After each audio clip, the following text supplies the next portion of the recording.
Please go ahead, I am listening. I have the following situation. After 3 decades of marriage, I still haven't been able to give birth to a child. I had 6 pregnancies. I wasn't able to carry any of them to term. This happened for the same reason it is happening now.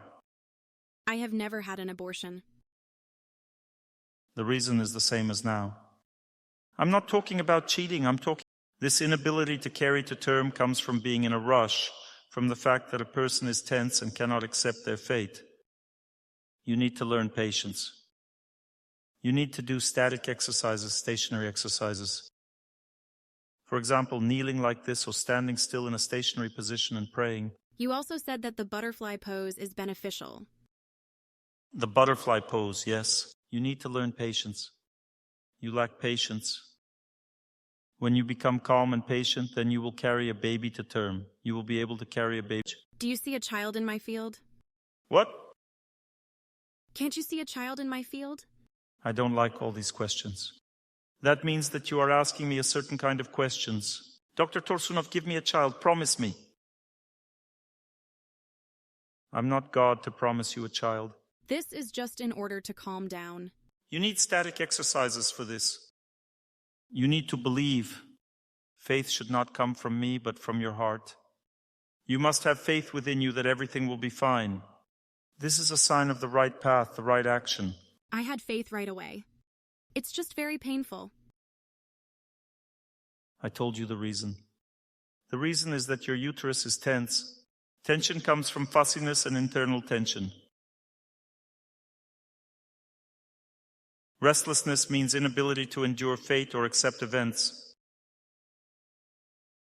The event that was supposed to happen right now was that I should have asked this girl, that one over there. And you grabbed the microphone. This means an inability to accept your fate. This is why you can't carry a pregnancy to term. Oh, I didn't know. Well, it doesn't matter. I'm simply telling you now about what is happening with you. You need to learn to be patient, to calm down. When you calm down and learn to be patient, it will be easier for you to carry a pregnancy to term. But how do I learn to do that? I told you, static exercises. You see, because of this restlessness, you don't hear me. You need to do static exercises for about 20 minutes each. You can do 1 exercise per day. You can get treatment from us. We can place stones. Stones can also help contain and relieve tension. This is if you're afraid and don't believe in your own strength. Do I need to come to Krasnodar? You don't need to come. It can be done remotely.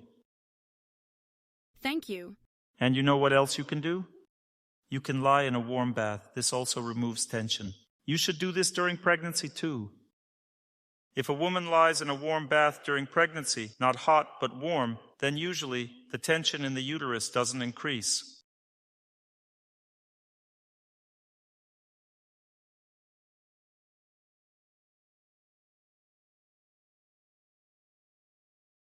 Warm water relaxes the body. This is a general recommendation. That means that if the tension increases, if there is this fear of losing the child, then you can lie in warm water and relieve the tension. The fear will subside. Thank you. Thank you so much, Dr. Torsunov. I'm very glad to see you. I sincerely admire you. I really love your lectures. I probably don't deserve your praise. You deserve more. Thank you so much. I bow deeply to you. I'm trying to live the way you say. It's difficult, but I'm the logical continuation of this girl's story. I'm at exactly that stage where everything has already happened in my life with my husband. We lived together for 13 years and have 2 children. We have eternal life. Yes, in this life. In this life, you still have a lot ahead of you. Thank you. We have 2 children. 2.5 years ago, an event occurred that changed our lives. My husband got involved with another woman. It all ended with him leaving for the first time 6 months ago. I prayed. I practically lived in monasteries. He came back, then he left again. Our child almost died. He came back again. Right now we're living together. Yes, all of this is normal. This is all correct. But this is a very difficult relationship. He is suffering terribly, apparently, and tormenting me. I try to pray for him and for myself. Do you know what prayer should lead to? It should lead you to learn how to feel the person. Tomorrow we will talk about this at the performance. The actors prepared a performance specifically on this topic because it is the most important one. In other words, the problem is that I simply cannot understand this person. What does the other need? What does the other want? I can't understand this. That's all. That's the whole problem. With him, yes. In this regard, we are strangers to each other. We don't understand each other, unfortunately. If you start to sincerely help him, he will open up to you as a... Now I have a question. How do I live with all of this now? You don't need to live with all of this. You need to live with the person. You need to get in tune with his rhythm. You need to start to feel him. He's calm, kind of introverted, relatively well-grounded, and tense. He needs to resolve everything calmly, gradually. You, on the contrary, are very fast, even fiery. You need everything faster. Just be near him, get in tune with his life rhythm, and try to feel what he needs. Live the way he needs, not the way you want. He will immediately feel better. But you want him to start living the way you need him to. That's the problem. You know, right now we're in a period where he stopped working. He feels depressed. What causes depression? Exhaustion. He got tired of the relationship, exhausted himself, and fell into depression. I wanted to ask if it's possible to continue living under such circumstances.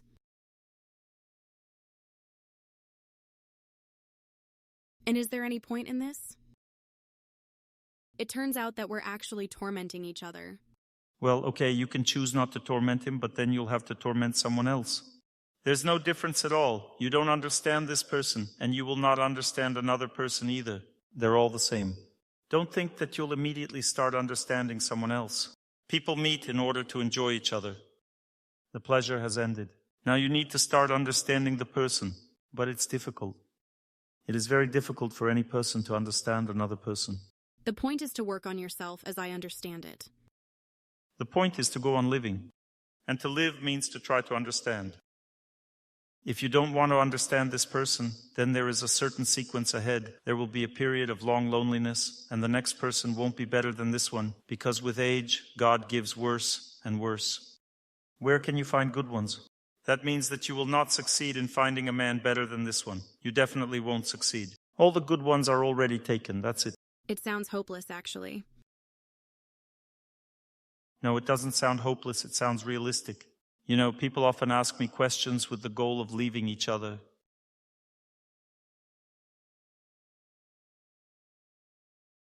They probably don't realize this intention themselves. However, this is the purpose of the question. Dr. Torsunov, please confirm that it would be better for me to leave this person.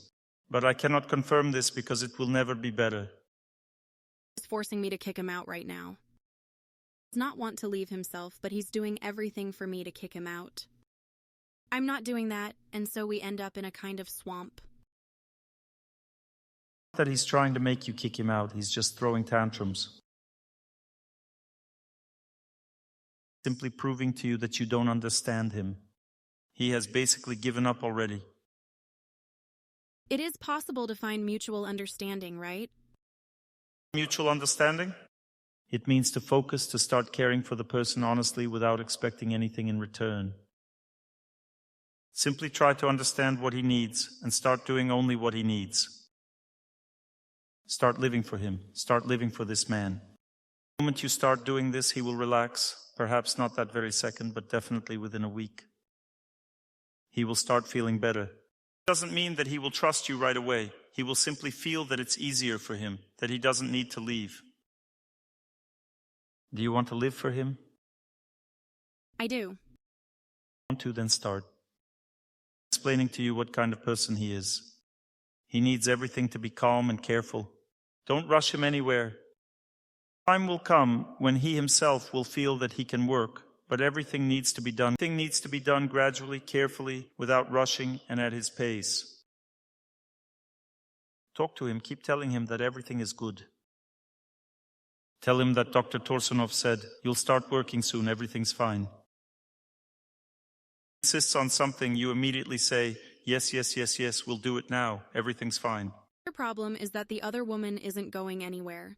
She's still present in our life. Everything depends on strength. The strongest one wins. If you start living correctly, she will disappear immediately. Why would he need her if his wife is good? Would a man need another woman if he has a good wife? Ultimately, you need to understand one simple thing. If you become close to each other, he will be very ashamed to do it. And I'm repeating what I've said before. First, people enjoy each other. Then, if they decide to get to know each other, at some point they gradually begin to get to know each other because they think, if there is no pleasure, at least I'm living with a person whom I understand and who understands me.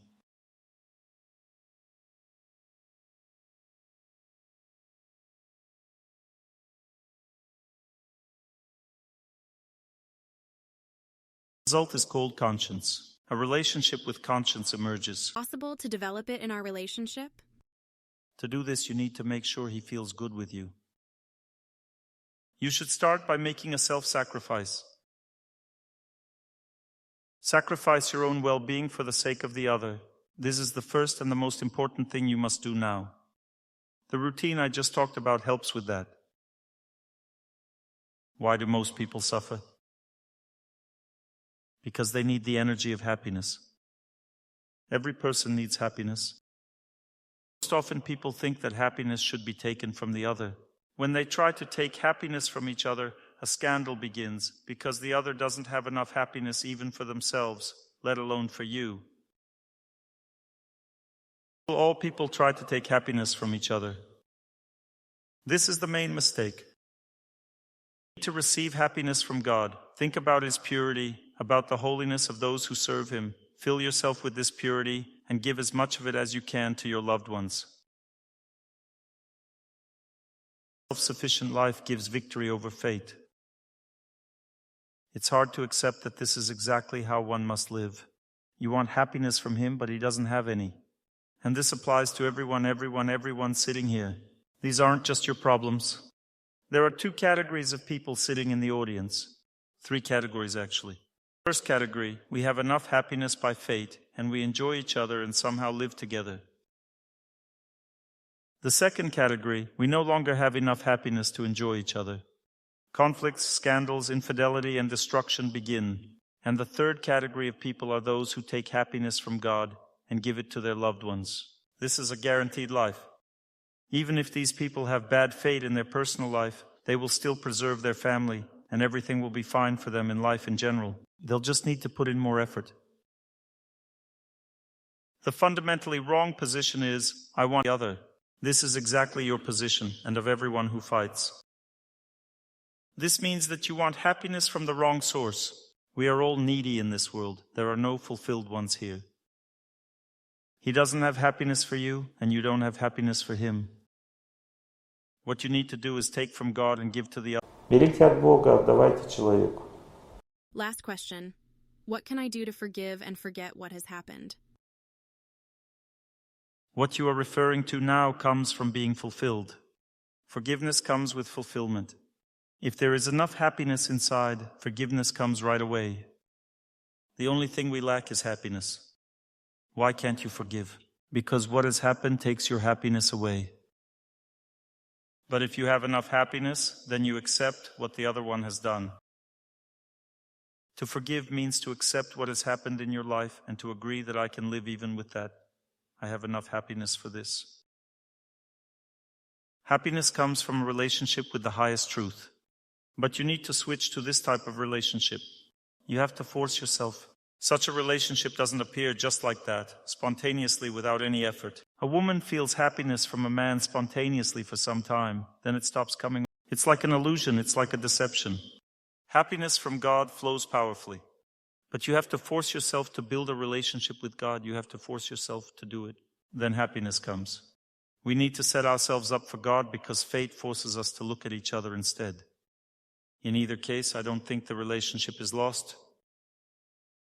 Your situation is more difficult, yours is easier, because the stage of breakdown isn't the same yet. A relationship means understanding what to do. If you start doing everything right from today, the relationship will become easier today. Start today, right away, just a little bit.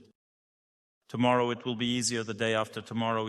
To pass it on means not giving what I want to give, but giving what the other one needs. You need to try to understand what you're... So what do you think he needs from you right now? Let's do it like this. I'll try to feel it together with you. Feel him and tell me, what does he need from you right now? Calmness. You've simply worn him out. Give him some peace. Calm him down. He will feel better right away. Once he starts to feel better, he will become grateful and he will give you what you need. What do you need from him? Protection.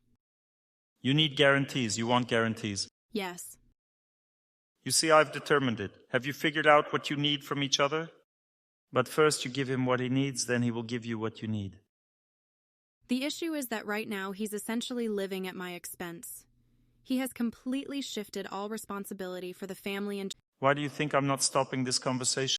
Because the subject matter is relevant for all. We are talking about a universal rule. And she asked the following logical question. Dr. Torsunov, I don't need to make this huge effort. I don't feel like stepping into the abyss. I want my happiness first, then the other can have. It doesn't work like this in life. You have to go into the abyss. You need to do what he wants, even if it's at the... There is no choice in this world for anyone. Not a single person has a... It's the same for everyone.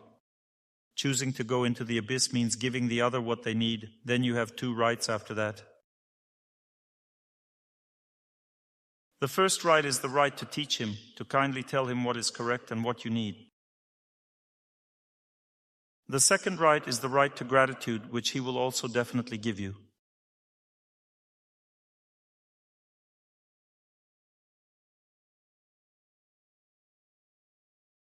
She doesn't want to go back home now. God is testing you. Understand that the purpose of human life is God, and He specifically creates these situations for us so that we detach from each other. Right now is the best time in your life because He is freeing you from the incorrect understanding of how one should live. This is very painful. Do you think that this disease is located in the other person? It's not in him, it's in your understanding of happiness. If you change this perception now, you will run home and everything will be fine for you. You won't have problems. Right now you don't want to go where you are not given what you want. That's all. I will be able to find the correct understanding, right? We live for this purpose. This is the purpose of human life. If you can't do it now, you'll be forced. Everything will repeat again and again, the same way. Nothing will change. Thank you very much. Next question, somewhere in the back. Hello, I have a question. Since I was 6 years old, I felt that I didn't want to live. This feeling would pass, and then it would appear again. Right now, it seems to me that I'm in this permanent state where, honestly, I don't want to live. In the past, you believed strongly. You had faith. Then you became disappointed. You experienced disappointment. I won't tell you what happened, knowing that would cause you a strong shock. But now, in this life, whatever we leave with our past life, that's what we come with into this life. That means that you don't even know anymore what this disappointment is from. You no longer know what you were disappointed in or what you believed in. But this disappointment serves as a point from which you started here.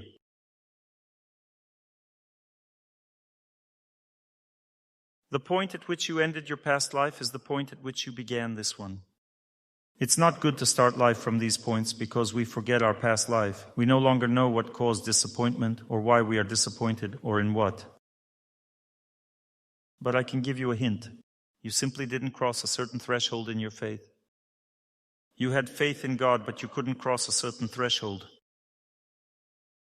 You worked hard in your relationship with the higher truth, and then you became disillusioned. The relationship with God resides in our heart, and it nourishes us with happiness, purity, and love. In fact, the feeling of joy, the feeling of fulfillment and happiness, all these feelings come from God, from the heart. These feelings are not coming from your heart right now because there is no relationship with God. You gave up on this relationship because you were disappointed. Maybe you should start this relationship now. Start thinking about God somehow, and this feeling will appear in you. Even now it appears as I speak. Observe yourself. You no longer have the same degree of unwillingness to live that you had a few minutes ago. I always associated this with resentment toward my mother. This is very superficial.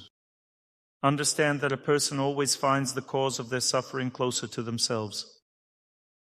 There's even a joke about this. It fits this topic perfectly. A father and son are running to catch a commuter train and they miss it. The father gives his son a smack on the back of his head. The son says, "Dad, what was that for?" The father looks at him and says, "What can I do, son? What else can I do?" What can we do, you see? The son isn't to blame for them being late, but he's close, he's nearby, so there's nowhere else to turn. He'll have to take the slaps. It always works like this. We always find the cause closer to us. Your problem comes from your past life. Your mother has nothing to do. She simply exemplifies that all our relatives emphasize our fate. They are like a reflection of our past life for us. Our relatives are very similar to our past life, but they themselves are not to blame for anything. Can I ask another question? Well, if we've resolved this one. The direction is clear. I'm trying to move to St. Petersburg, but I don't manage to find a job there. Your problem isn't that you can't find a job. The problem is that you can't figure out whether you want to work. There are 4 types of attitudes towards work. The first type of attitude is when I want to enjoy my work, and I don't care whether anyone benefits from it or not. This attitude toward work is called a hobby. A person should engage in hobbies in order to rest from work, but this has nothing to do with work itself. The second type of attitude toward work is when a person has certain abilities to earn money.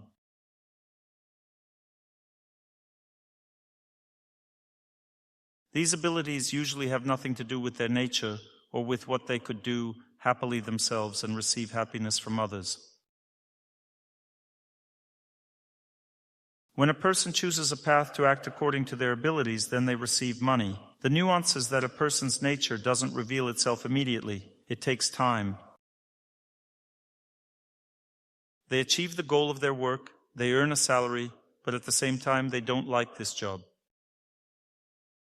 The third option is for mature people. When a person gains an understanding of their nature, they also gain the strength to act according to their nature. They begin to act for the benefit of others according to their nature and receive both happiness and means. The fourth type of people completely renounce activity for their own interests and simply dedicate themselves to God. This is a very high level of life, practically unattainable. As far as I understand, you are at the first stage. You want to enjoy your work without worrying too much about who needs it. This is called a hobby. It's impossible to find a job on this platform. You need to move to the next level. At the next level, you use your abilities for the benefit of others. You may not like this job, but it provides you with a living. This gives you the opportunity to work on yourself in your free time and develop yourself to such an extent that you can move to the third level. You then do what you like for the benefit of others. But for this, you need to develop your personality. You need to become strong. Hello, Dr. Torsunov. I've managed to mess up a lot of things in my life, but now it seems that...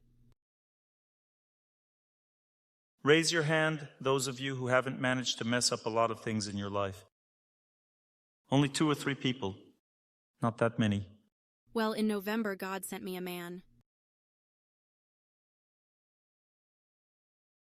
It's good that you understand that. I've already made so many mistakes that I'm afraid of making someone unhappy again.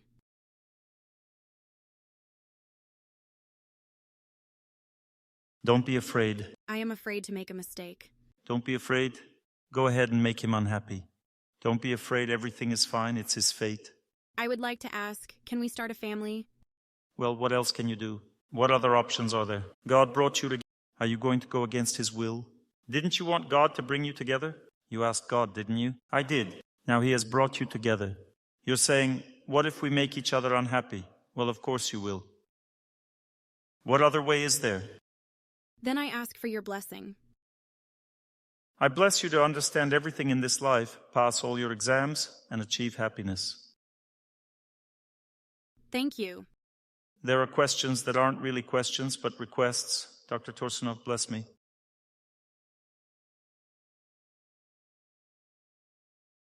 Such questions do happen. But since it's awkward to say it that way, people often start from afar with something else. Actually, it is not quite so. I'm really afraid of making a mistake once again. What kind of mistake are you afraid of making? Well, probably I'm not ready for this. Maybe, let's say, I am not ready to build a family. And who is ready? Who here is ready to suffer? Raise your hand.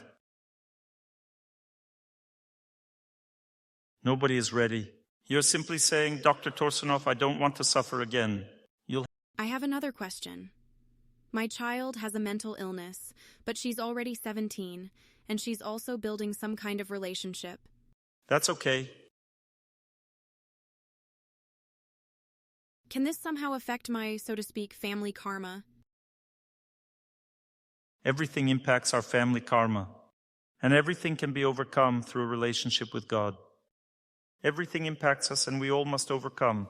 You all impact me, and I also impact all of you. We all influence each other. I asked the question slightly incorrectly. Can I let her go and focus on my own family? This is not called letting go. This is called, can you work on her fate and your own in parallel? Yes, that's right. You can. You need more strength for this. For this, you need a stronger relationship with God so that you have enough strength. Now that's the right question you've asked. You simply don't have enough strength right now. Strength comes from one's relationship with God. Today's entire lecture is how to live in order to have strength. I'm very glad to see you. Thank you for coming to my lectures. So today we will be talking about a very important topic. On the topic of how to survive here in this city. On the one hand, it's a good, beautiful city. There is so much culture here. There is so much pure and bright memory. There is an art museum with beautiful paintings. There are beautiful buildings. There is the Neva. There are decent, well-mannered people. The city's history is rich. On the other hand, there is hustle and bustle, tension, depression, crowds in the metro, hard work, hours-long commutes, and food that is not very beneficial for health.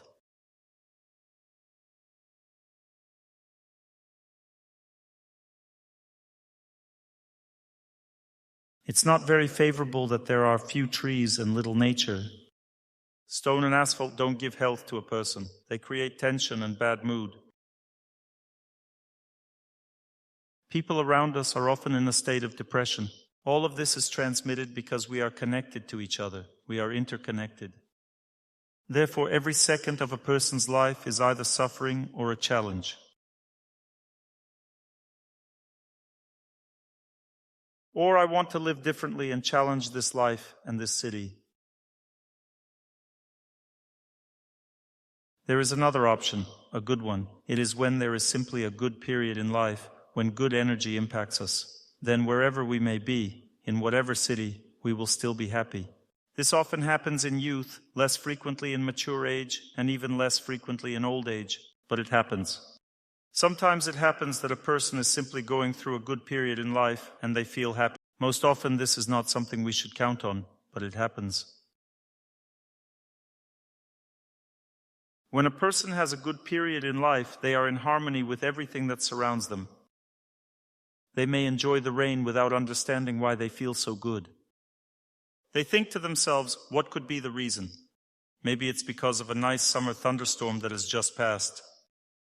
Or maybe I saw someone I know and I feel good.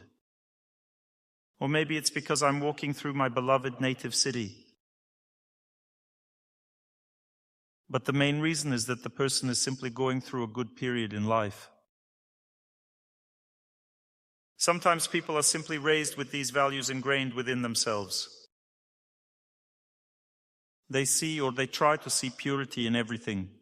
This is because they received a certain upbringing. They have good in people. They try to see the good in the city where they live. They are interested in its history and its culture. They want to feel its beauty and its purity. They want to love this city. Then this energy of love fills their body and becomes a source for their life. This is the energy. The energy of love is needed to nourish all organs and systems of the body. It differs slightly. For example, the heart needs kindness. It requires a kind energy to keep the heart healthy. For a healthy liver, willpower relief is needed so that there is no strong willpower tension. For a healthy spine, you need calmness and a calm life. For healthy intestines, you need an absence of haste. You need to do everything calmly and to work in a measured way. For healthy joints, there should be no despair. For example, today we were running to catch a plane. My assistant Nail, who is giving consultations right now, fell into a bit of despair. We ran up to the counter at the last second and managed to check in literally at the very last moment. This means that our joints suffered. He's still young, so he's unlikely to notice. This is how fate challenges us in life.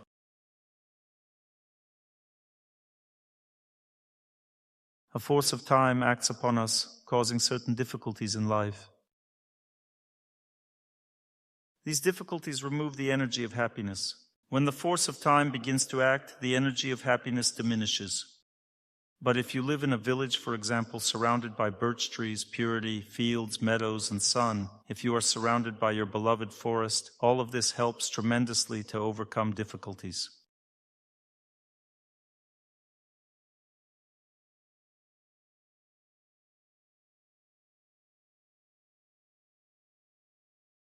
There are three forces that are capable of overcoming one's fate.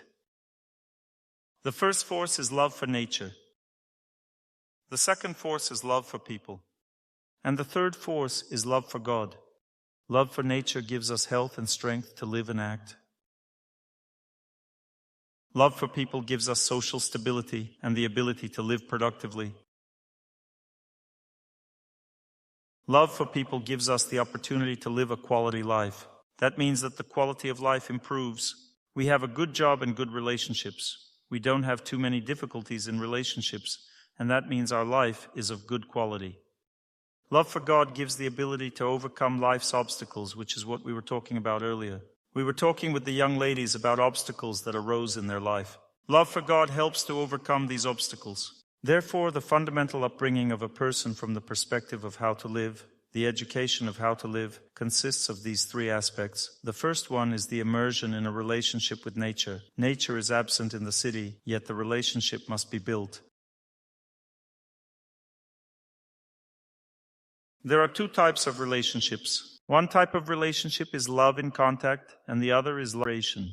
Love through contact arises simply from contact. Let's say I live in nature. I don't really think much about the fact that I live there, but it gives me love. I feel healthy. Many people live long lives simply by working in their garden. They may not even know why they live so long. Or maybe they do know. At least they don't want any other life. If you say, let's go somewhere to the city, they will say, no, I will live here because I like working in the garden here. That means that they get their health from this. But often young people don't need health. They need good living conditions. They need to raise children and have access to schools. They have to pay for education, they need housing, or they need a car, and so on. You can't really earn much in the village, so a motive appears to settle elsewhere and move to a big city in order to have good means for living and develop in life.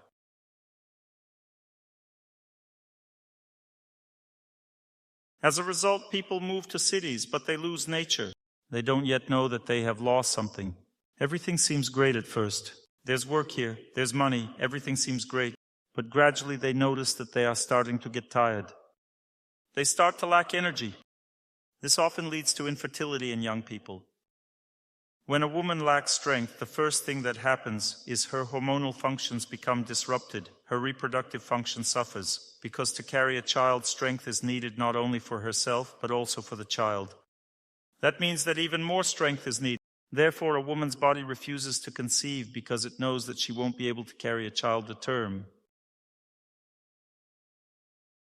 There is no education about the fact that nature gives strength. There is no understanding of how this happens because there is also no love. Many of us are atrophied in this regard.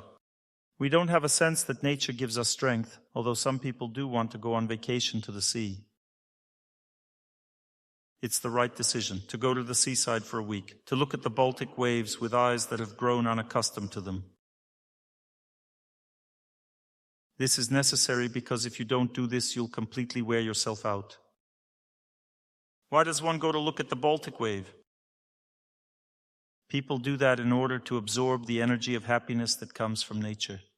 But if a person doesn't even understand, if they have no love for nature, then how will they be healthy?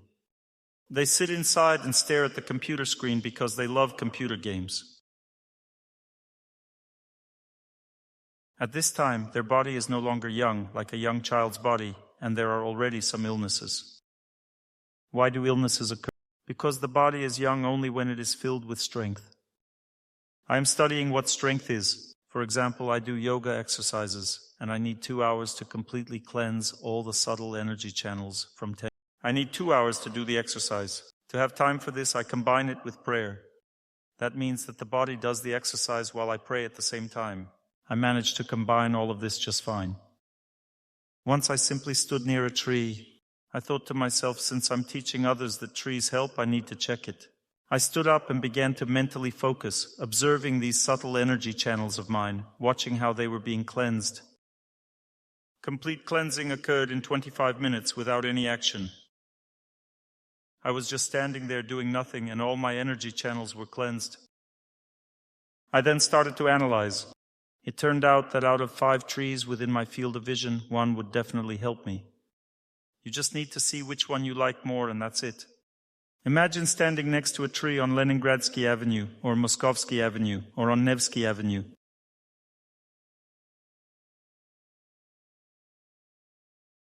People will laugh. But at least there are parks where you can definitely stand.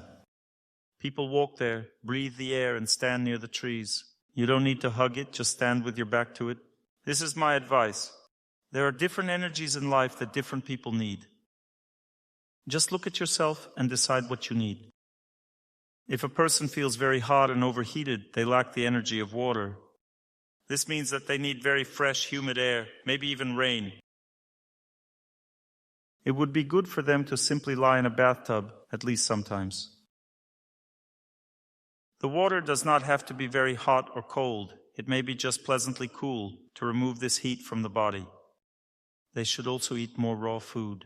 If you feel hot in life, or if you sweat at night, for example, or if you behave very emotionally and you feel there are a lot of emotions, including anger, this signals mental tension.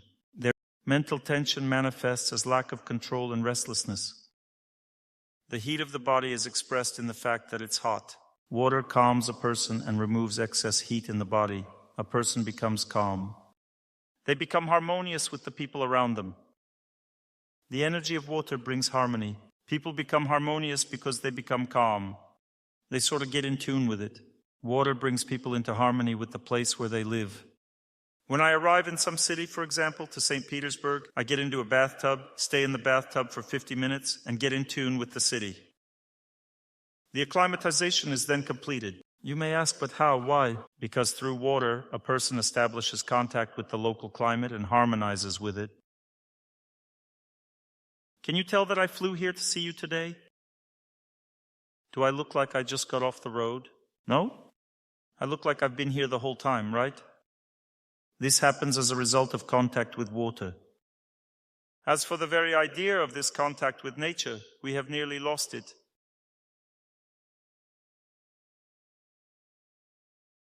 If you don't quite understand what I'm talking about right now, you can listen to a song by someone whose connection hasn't disappeared and simply compare it with your own feelings. When a person sings about nature, praising the boundless fields, sun-drenched wheat, full-flowing rivers, and uses beautiful words, it means they feel love. When a person loves, a poetic feeling appears inside them, and they begin to speak very beautifully. This means love. Through this energy of love, the relationship and connection are transmitted. A person receives strength from nature and as a result, health. When you feel constant fatigue and lethargy, as if you don't have enough strength to do something, this means you lack the energy of air. You need movement outdoors, in the fresh air. You'll say, but there's pollution around here, exhaust fumes, cars everywhere. The fumes are everywhere anyway. If they're there, then they're here too. What's there to be afraid? You just need to run. Tomorrow I will be running around St. Petersburg. I'll go for a run. It's a necessity. If you lack strength, you need to refill. Traveling melts your strength away. If you don't have enough energy, you need to run. If you have apathy and lethargy, you need to run. You'll say, how am I supposed to run? I'm not used to running. It feels unfamiliar. What about getting into What do you want in life? Do you want to die or to live? If you want to live, you need to run. You, for example, feel lethargic. You too, and you. Everyone to whom I just pointed need to run. Everyone knows when they have no energy. Everyone feels it. Every person knows. When you feel that you cannot relax or calm down, that you have no calmness in life, it means you lack contact with the earth.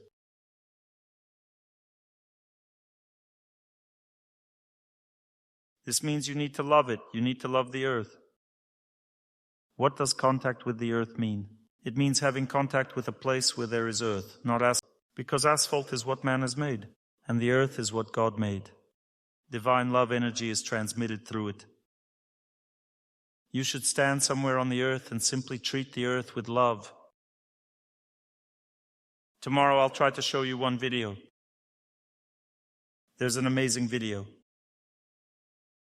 Artists who came with me, as well as singers, composers, and musicians, created an amazing song worshiping the earth.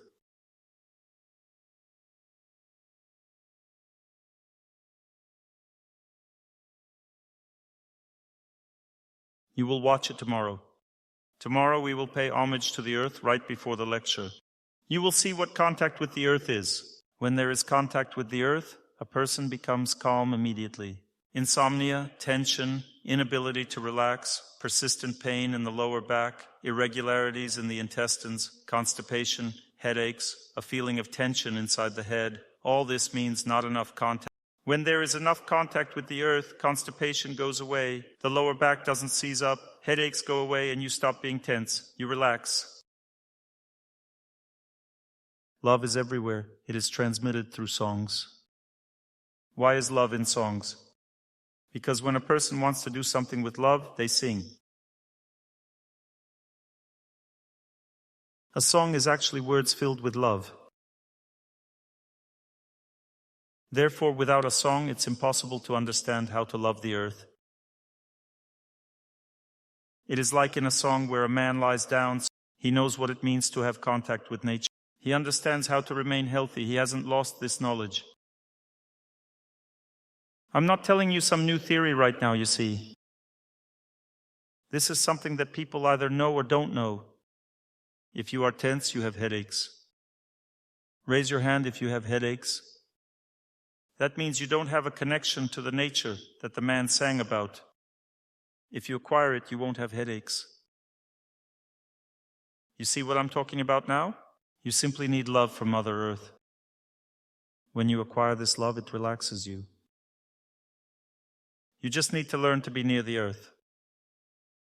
Some people love to work in the garden, some love to pick mushrooms or berries. You just need to learn to love it.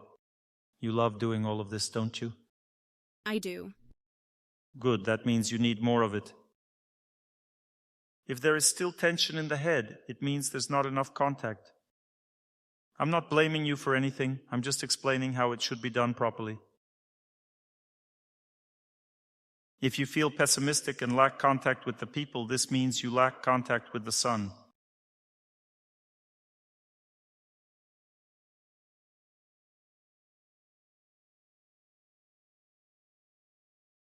You may say, but there's no sun here in St. Petersburg, Dr. Torsunov. The sun is there, but the path to it is more difficult because it's not visible. When a person sees something, they immediately establish contact. For example, many people came to my lecture for the first time, but they had listened to the lectures before through headphones.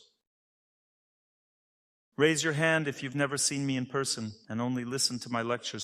You felt a connection, didn't you? Similarly, in St. Petersburg, you can feel the sun, as if through headphones. That means not through direct contact, not through visual contact, but through memory. There is a method of establishing contact through memory. Do you know about this method? Memory connects a person with the subject. If you feel the sun, if you love the sun, you will receive the sun, even if it's not visible. The sun is still there. What's the proof? When the clouds go away, you see that it is there. But you can connect with it through memory as well, not necessarily through sight. Therefore, if you feel pessimistic, it means you need the sun. It means there's not enough sun. You can receive the sun from people who are joyful, through joyful people. Ray means sun, dust means to give. If a person rejoices, they give the sun. Giving the sun means to rejoice. Once you start doing that, it will become brighter on earth. People gain a positive outlook. Who really lacks the sun in their life? Which category of people? Women. Water and earth. Men. Men are always hot, women are always cold. Have you noticed? The husband opens the window at home, the wife closes it. This is normal, nothing to worry about. I'm speaking generally. There are also reverse situations. Nothing wrong there. It doesn't mean that if she feels hot, she's no longer a woman. Sometimes women feel hot, sometimes men feel cold. This is normal. But if one is hot and the other is cold, and they are together, that means they complement each other. Compatibility means complementing each other. They'll have to keep opening and closing the window. This means harmony. Harmony of life means that we want to understand each other. What is compatibility in life? She is slow, he is fast. My wife and I, when we walk together, she wants to walk slowly. Very slowly, actually. She likes it that way. I want to walk very fast. We need to choose how we walk. The way I like or the way she likes. So we come to an agreement. Today we walk the way I like. Tomorrow the way she likes, or vice versa. Today the way she likes. We come to an agreement with her, but there won't be a middle ground. Either we walk the way she likes or the way I like. This is how one should live in this world. What to do if there are three? Well, then the two need to come to an agreement. There are no other options. So you also need to love the sun. If you feel pessimistic in life, that means there is no love for sun. You need contact with the sun. You can make this contact through people, or you can do it directly through the sun.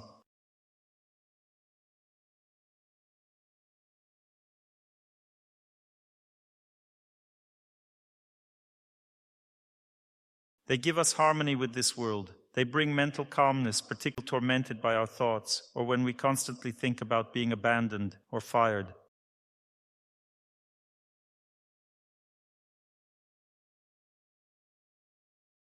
If a person constantly thinks that everything is bad, that means because these give patience. Sometimes a person cannot accept their fate or life circumstances. They have a small apartment, little money, and not enough means to live on. And they feel that they simply cannot tolerate these circumstances anymore.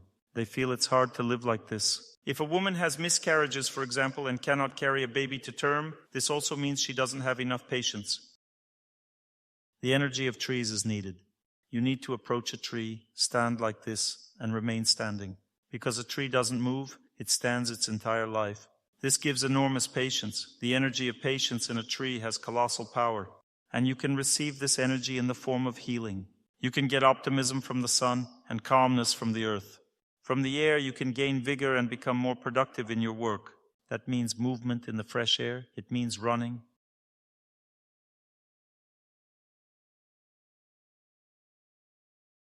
From water, we receive the feeling of calmness and harmony with the surrounding world.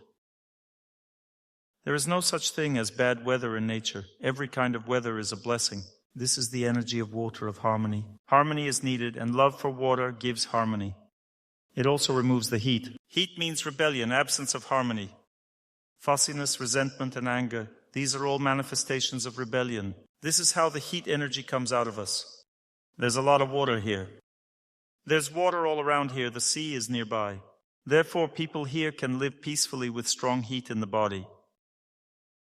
When there is a lot of water, people are adapted, but there may not be enough energy from the trees, not enough earth, because there is asphalt all around.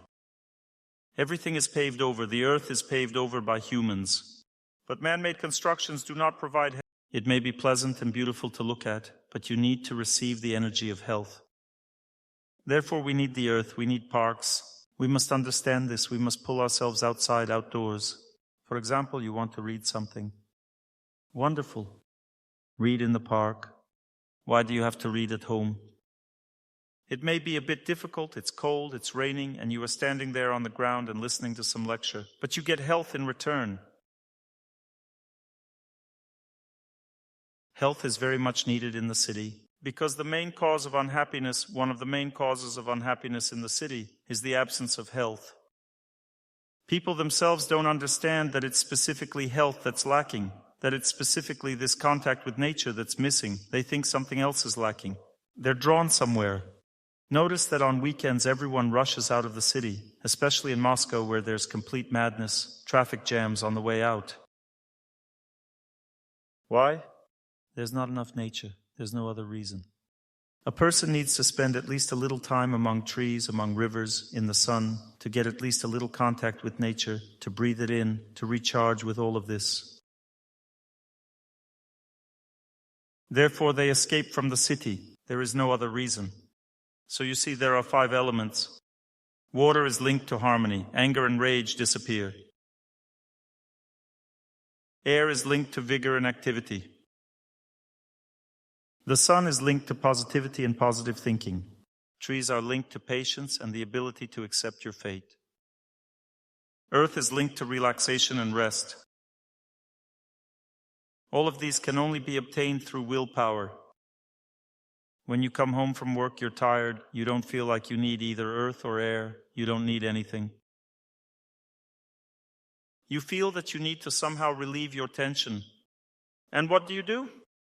You turn on the TV. The TV is a tool that solves all problems. The important thing is to choose a channel that will solve your specific... Oh, this is what I want to watch today. But it solves the problem poorly. If there's a very beautiful label on something, it doesn't mean that this product will be tasty. Not necessarily. Television gives you a beautiful label, but there's no actual product there. You see, the product is outside where God is. You need nature when you are tired. Therefore, get yourself outside. If you live in a city, at least have contact with nature in a park. Seek at least some contact in a park. My assistant and I sometimes come to Moscow, and there's usually some park nearby.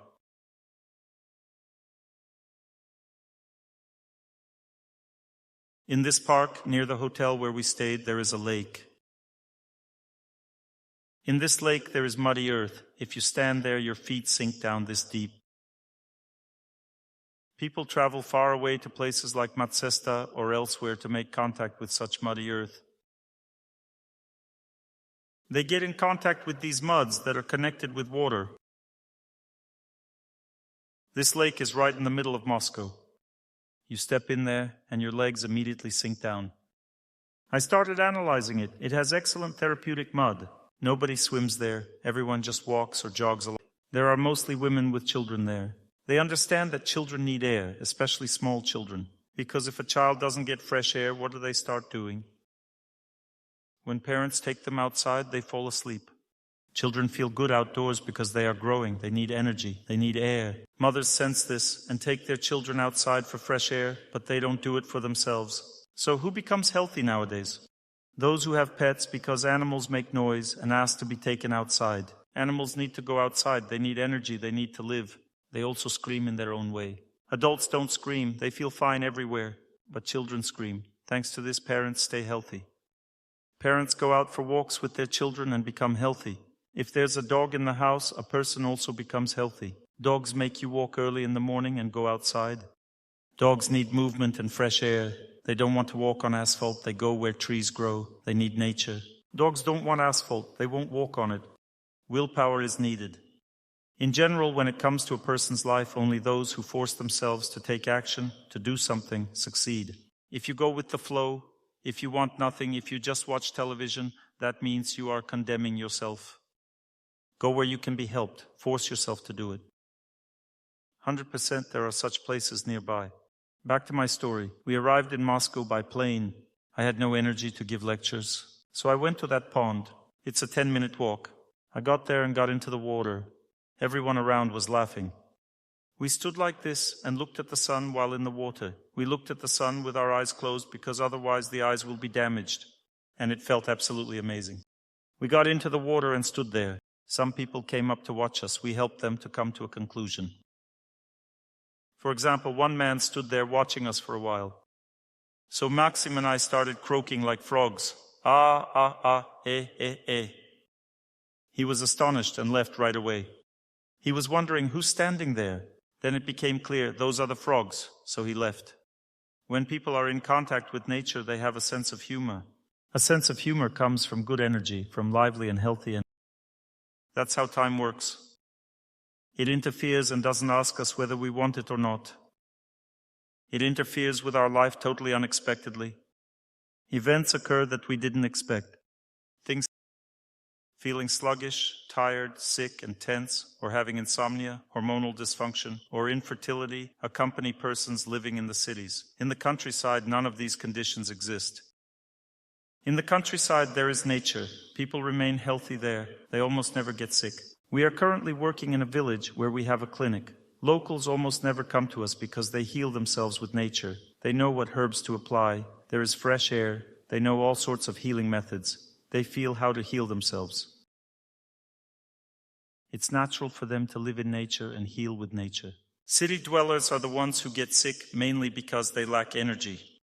What is illness actually? Illness is when one of these 5 energies is lacking. It is. That's all the knowledge about. Very simple.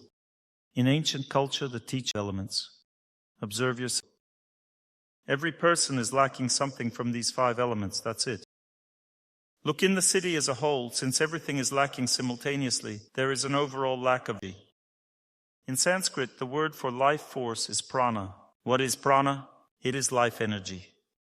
That means that there is generally not enough life energy, and therefore it needs to be obtained additionally from somewhere. Life energy is contained in various. Some contain a higher level of life energy. For example, if we take people, who do you think has the most life energy? Who do you think? Young children, that's right, they have the most energy.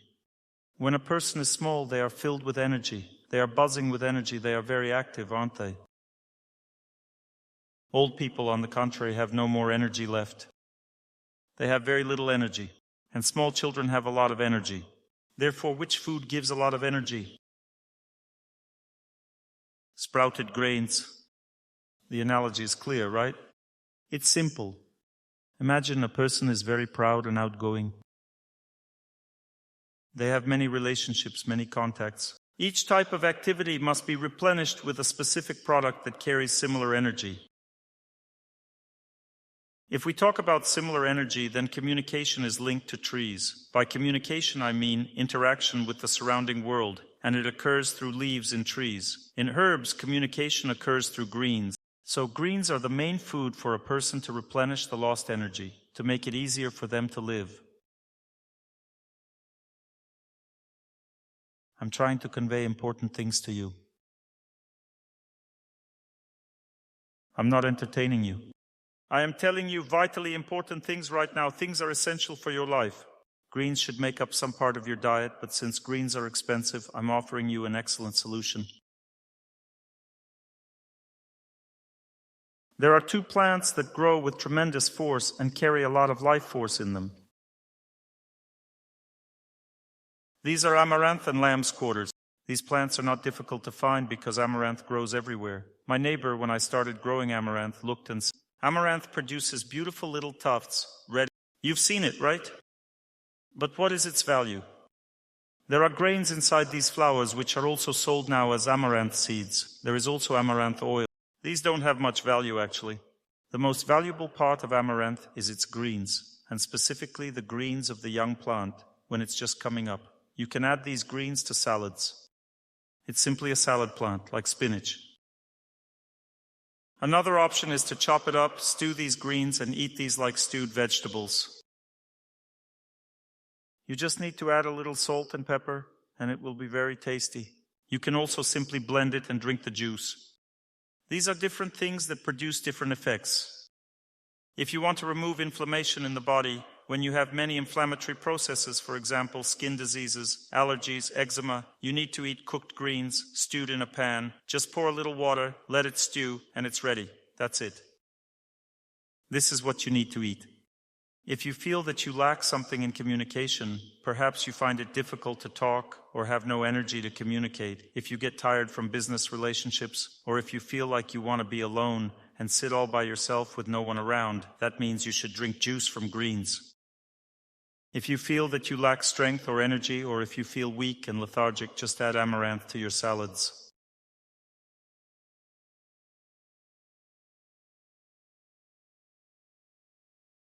You may ask, where will I find this amaranth? Get them from your windowsills. Get a large planter and put it on your windowsill. Clear everything unnecessary from your windowsill. Maybe you have something standing there. Clear all of that away. A flower bed is more important. Set up this planter box. You can also add a light.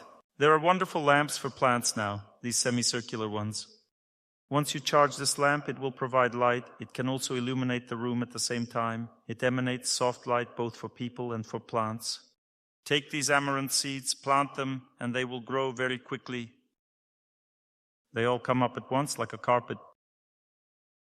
When they've grown to about this size, they become like burdock leaves spreading widely to fill the entire windowsill.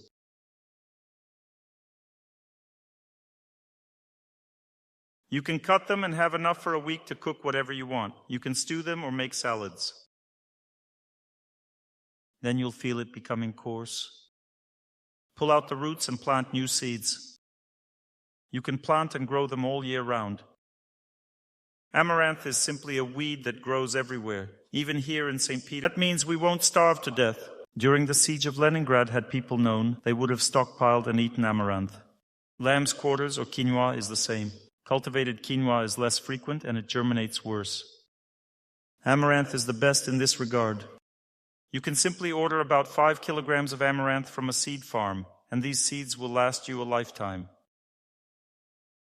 If you have a lot of money, you can buy spinach at the store, but I don't know how it was grown. It may be grown with chemicals, so it may not be very healthy. If you want to grow your own, you can fertilize the soil with manure, and it will grow very well. If you find all this difficult, maybe you have no time and much work, you can buy a bag of whole wheat. On your windowsill, place any container where you can pour water and add a thin layer of water. Spread the wheat there. In 2 weeks, it grows this tall.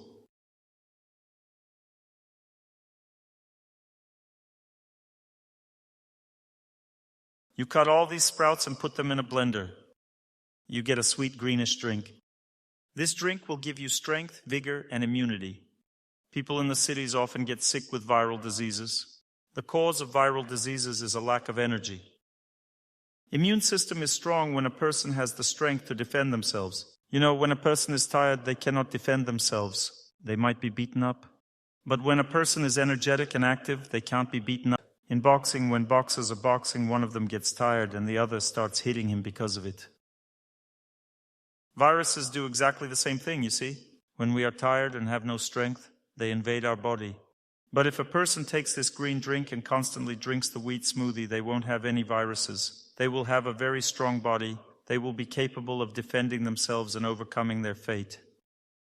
Now, if you let them grow to that size, the energy simply goes into nourishing the body. That means that your body becomes bigger and your metabolism improves. This is good for people who are exhausted, for people who are recovering after surgery. These small sprouts help the body recover. But for us, we already have enough food. We don't suffer from a lack of nutrition. What we lack is energy. You need to understand the difference. You've eaten, but you have no energy. We need energy, and we get our energy from these sprouted grains. Simply grow them. It doesn't require any special conditions at all. The wheat just sits there. Just scatter the wheat, pour water over, add water once a day, and in a week you will have a carpet of sprouts. Cut it and blend it and drink it. About the fact that if you feel that you're getting tired at work, if you don't have the energy to communicate with others, or if you feel fed up with everyone, it means that you lack this greenery in your body. You lack the green food.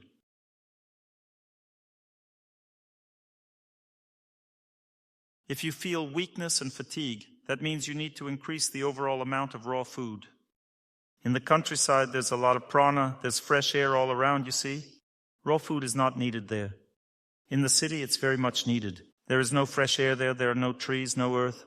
Therefore, a person should fill themselves with salads. You need to eat salads and buy more raw food. If you don't have money for salads, sprouted grains are a good option. What to sprout? That are edible can be sprouted. Mustard, coriander, black pepper, or whatever you want really. Everything can be sprouted. All grains can be sprouted.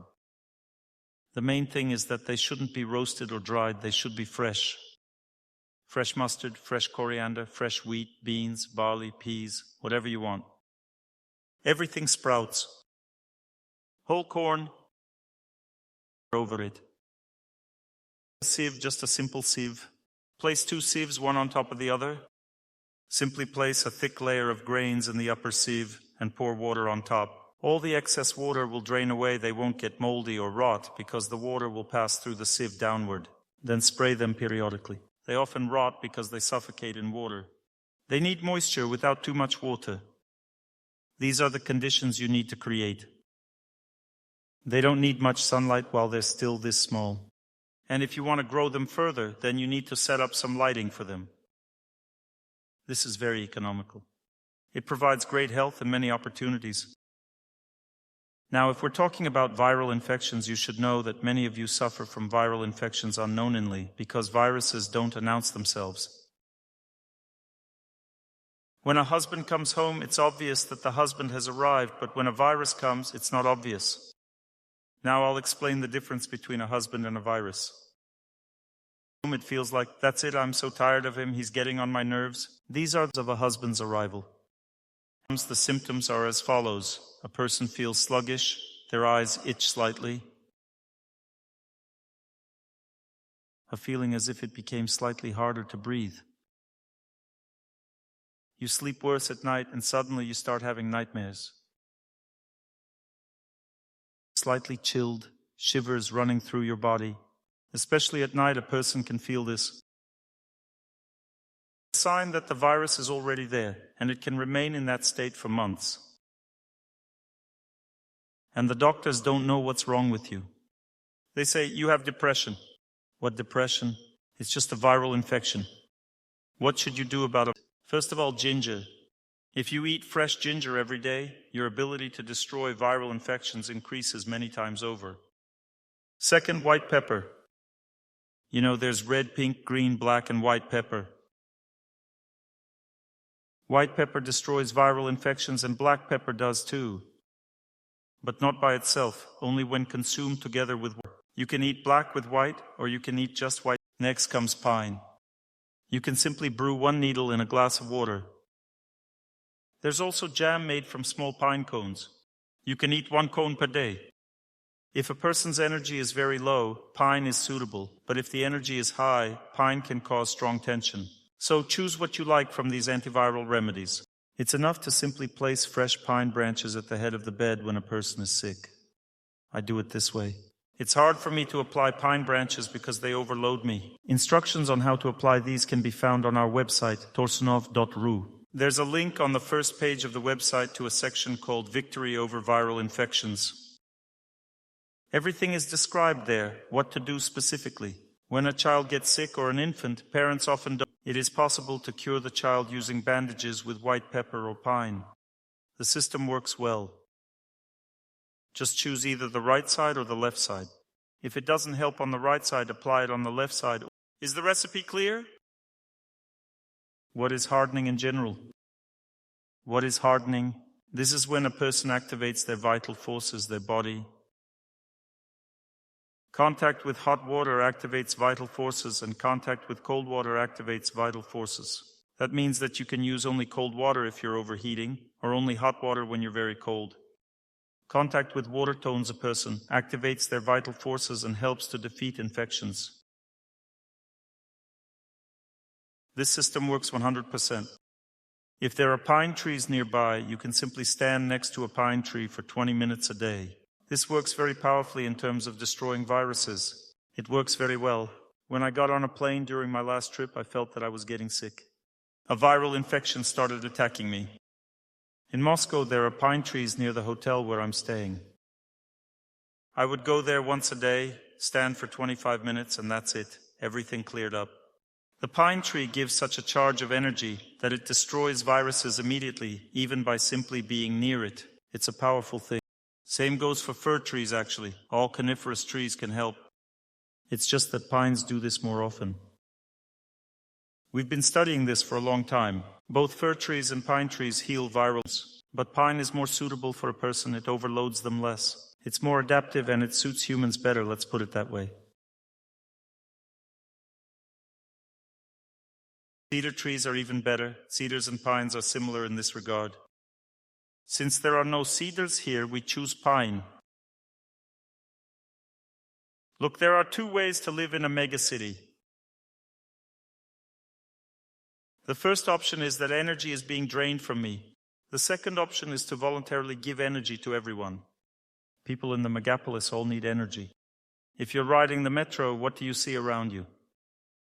You see tired, gloomy, unhappy, exhausted faces. It's very rare to see a person who smiles and somehow rejoices for others. You see, it's very important to understand that if you live in a megacity, you need to set yourself up to give to others yourself.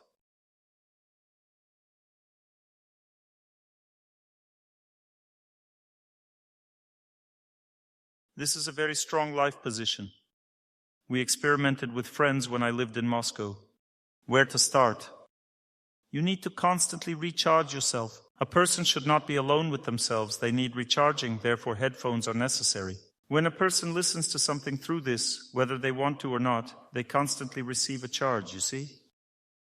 Therefore, living with headphones in a megacity is a correct decision. Not these headphones specifically. This is a gradual elevation of the psyche. The heart resists inside, but then gradually, whoosh. At first, it's hard to overcome this barrier when positive influence starts affecting you, but you're in such a negative state, and then boom, the strength starts flowing. Do you understand the system?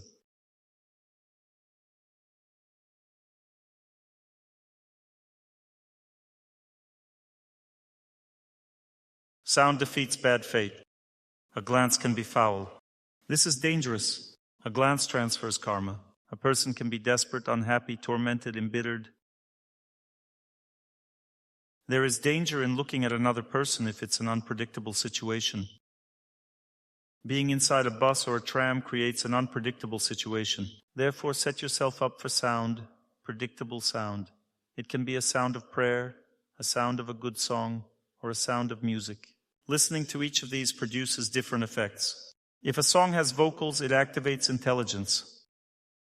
What is intelligence? These are willpower forces, the ability to solve problems, the ability to influence the situation and to overcome difficulties. Therefore, you need the sound of a human voice. Intelligence is activated by the human voice. If you want to impact the mind, if you feel tired or exhausted, then just music. Bring back the music. Without music, there's melancholy. We broke up, but our music remained. Music calms and relaxes. Human voice gives strength. What voice? The one that you love. It gives strength and the ability to win over. If you need to get yourself going and deal with willpower issues, then use some. If you want to calm down and relax, then just music. Music calms the mind. For calmness, for relaxation, for rest, you need music in pure goodness. Some people, for example, love classical music. In classical music, feelings are more active, sensory activity is expressed. A person actively lives through their feelings. In meditative music, everything calms down. There is no activity at all. The person is simply in a state of calmness, as if half asleep. What is the most unpleasant manifestation of city life? The most unpleasant manifestation of city life is a very tense, strained isolation in which a person becomes very rigid and self-centered.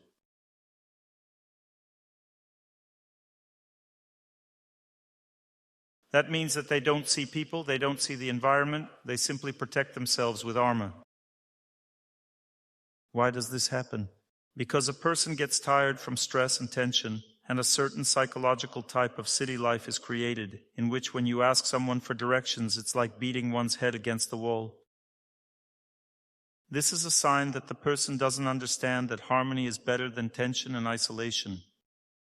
In fact, this tension and withdrawal transforms into a manifestation of cruelty toward the surrounding world. But the reason for this tension is simply the impossibility of living any other way. It comes from dull defensiveness, from the fact that a person can no longer cope. They don't know what to do with this city. Both women and men lose a sense of how to live correctly.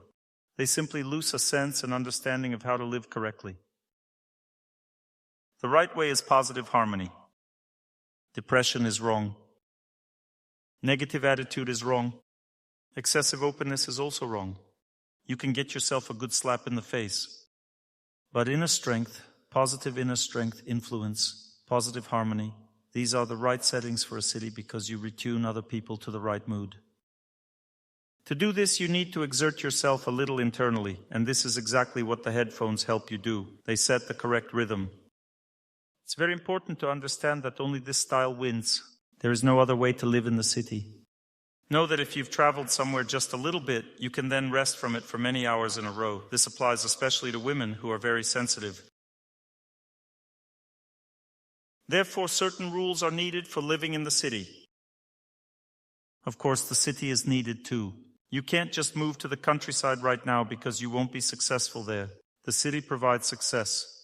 People develop in a city. Afterwards, they can live in a village. What is the best way to live? The best way to live is to develop in a city. People are kinder there, and life is happier and longer. Life expectancy decreases in the city. I find a park nearby and go for a short run. We usually run 2 to 3 kilometers. Not much is needed for happiness, really. If knees hurt, should one run slowly? Yes, if your knees hurt, you need to run slowly. You can always treat yourself by doing the opposite. If your back hurts, you need to bend over slowly. The pain will go away. If your knees hurt, you need to run. But it's better to start with walking. Walk in joy, because when a person walks in tension, they destroy themselves. They say, I walk all day long anyway, why do my knees hurt? Because walking should be in harmony with nature, you see. If I simply walk, I deplete my knees. What does simply mean? It means I have heavy thoughts. Let's say I'm at work, moving around all day. Why am I not getting better? Because I don't get nourished during that movement. Movement needs to be done in joy. Contact with nature is needed. Love is needed. Not just movement, but movement in happiness. Why is running needed? Running is needed to get in tune with nature. Movement doesn't always help. It only helps when I move with love. For women, the best type of movement is dancing. For men, it's best to overcome obstacles through movement, to run somewhere. For a woman, it's best to enjoy movement, to move in dance, in joy, in music, when she's resting, while a man rests when he is overcoming himself. When a man overcomes himself, he becomes healthy. Can I ask a question? When I eat something very spicy, the body reacts poorly to it. There is a feeling of burning and discomfort. It doesn't suit you. What should one do then? For viral infections, eat yellow mustard. I have a question. If a close person has been unable to see for 2 years now that they are in depression, how can you pull them out of this depression? He doesn't exercise at all. He quit. He's an athlete. What words can I find for him? How can I pull him out of this condition? At every lecture, people ask me about this, and at every lecture I answer. And still people don't hear me. I want to tell you about this once again. If you want to help someone, there are 3 stages to this help. Remember, this is a general answer for everyone, always. The first stage. A person lives in 3 circles of life. The first circle of life is within us. Until you put things in order there, the other 2 circles remain untidy. There will be a mess there too. The first circle of life is located within a person. When a person brings order there, their heart becomes calm and their soul they become calm inside. They feel good inside. This is the inner circle of life. This means that the person has been filled with the energy of happiness from within. Where can one get calmness from? A person can get it from nature by running in the fresh air or by doing exercise in the fresh air. If a person's nervous system is suffering, if a person's bones and muscles are suffering, they need to move in the fresh air. They need to run or walk at a brisk pace. If a person is overweight, they need fasting with walks and energy is needed for healing, and strength is always needed. If a person's skin is suffering, then they need to apply oils that help. There are 3 medicinal oils: coconut, ghee. They never overload. One of these oils will suit you. Try one of the 3. One of them. If your skin is suffering, every morning in the shower apply oil. Whatever remains on you will heal. You can oil yourself up a little bit like this every day. And when you dry yourself with a towel, almost nothing remains on the skin afterward. This oil strengthens the skin and hair. If your hair is falling out or your skin is suffering, then choose one of the 3, ghee, coconut, or sesame. One of the 3 will work for you. Everyone has their own constitution. I would like to ask a question about holotropic breathing. Have a seat. I'll answer you later. Let's continue addressing the previous question. So we've covered the first circle of life. We have 3 options. The first option is as follows. To be happy, we must cherish our love in a way that not only the 2 of us are happy, but that love warms everyone around. We must embrace the whole world with love. We must embrace everyone with love.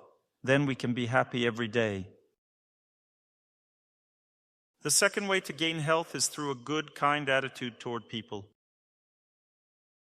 If you have such strength, then you achieve harmony. By getting in tune with this world, you gain strength, energy, happiness, and you feel calm inside because you bring happiness to people. This is the second method.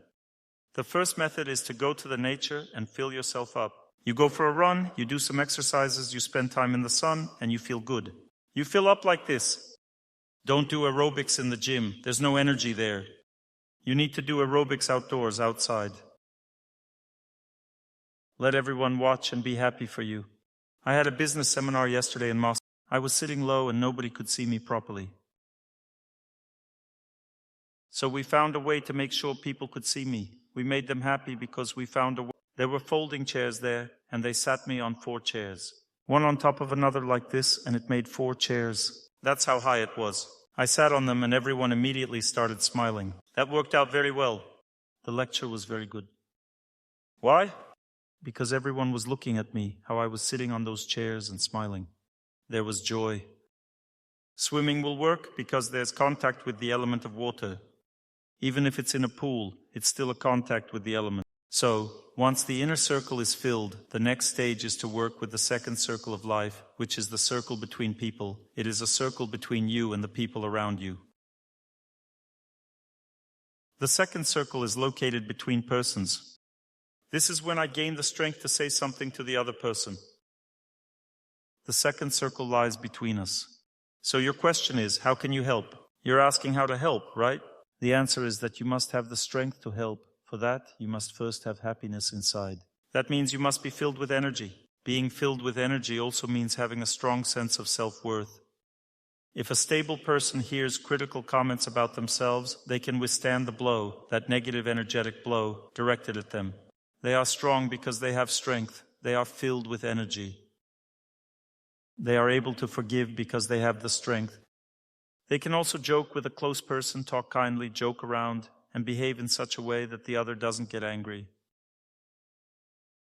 You have to shift your man's mood to a better. Why?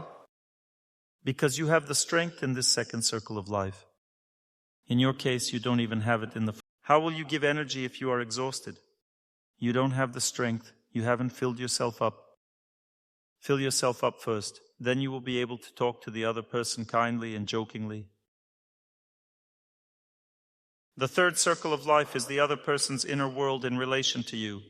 It is responsible for how the other person perceives you. If you pass through the first two circles, then the third will begin to change. The other will start to perceive you as a good person. They will start to feel that they live with a good person. This means all three circles of life have been completed. Your fate is located in the first circle. It is also located in the second and in the third. Only very strong people are capable of mastering all three circles, and they become happy because everyone loves them. This means that a person puts a lot of effort into their life. But if a person hasn't completed the first circle, it's pointless to climb into the... Most people immediately jump into the second one.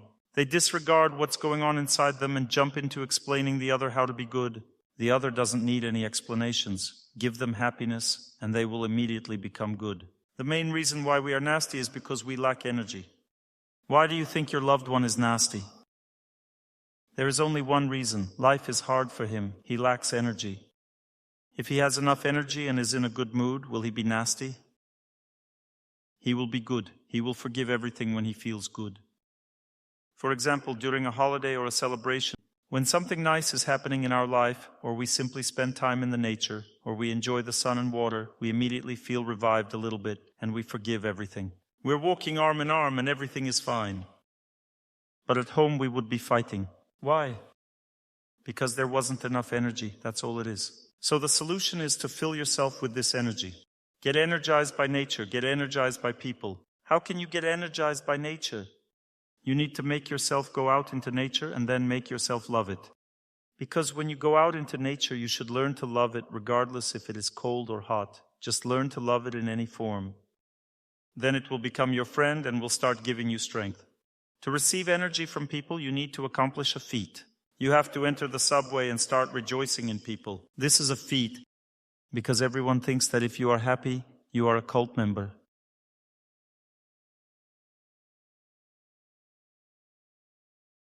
They get it. The cultists are rejoicing. After yesterday's lecture, people surrounded me and we were talking to each other kindly.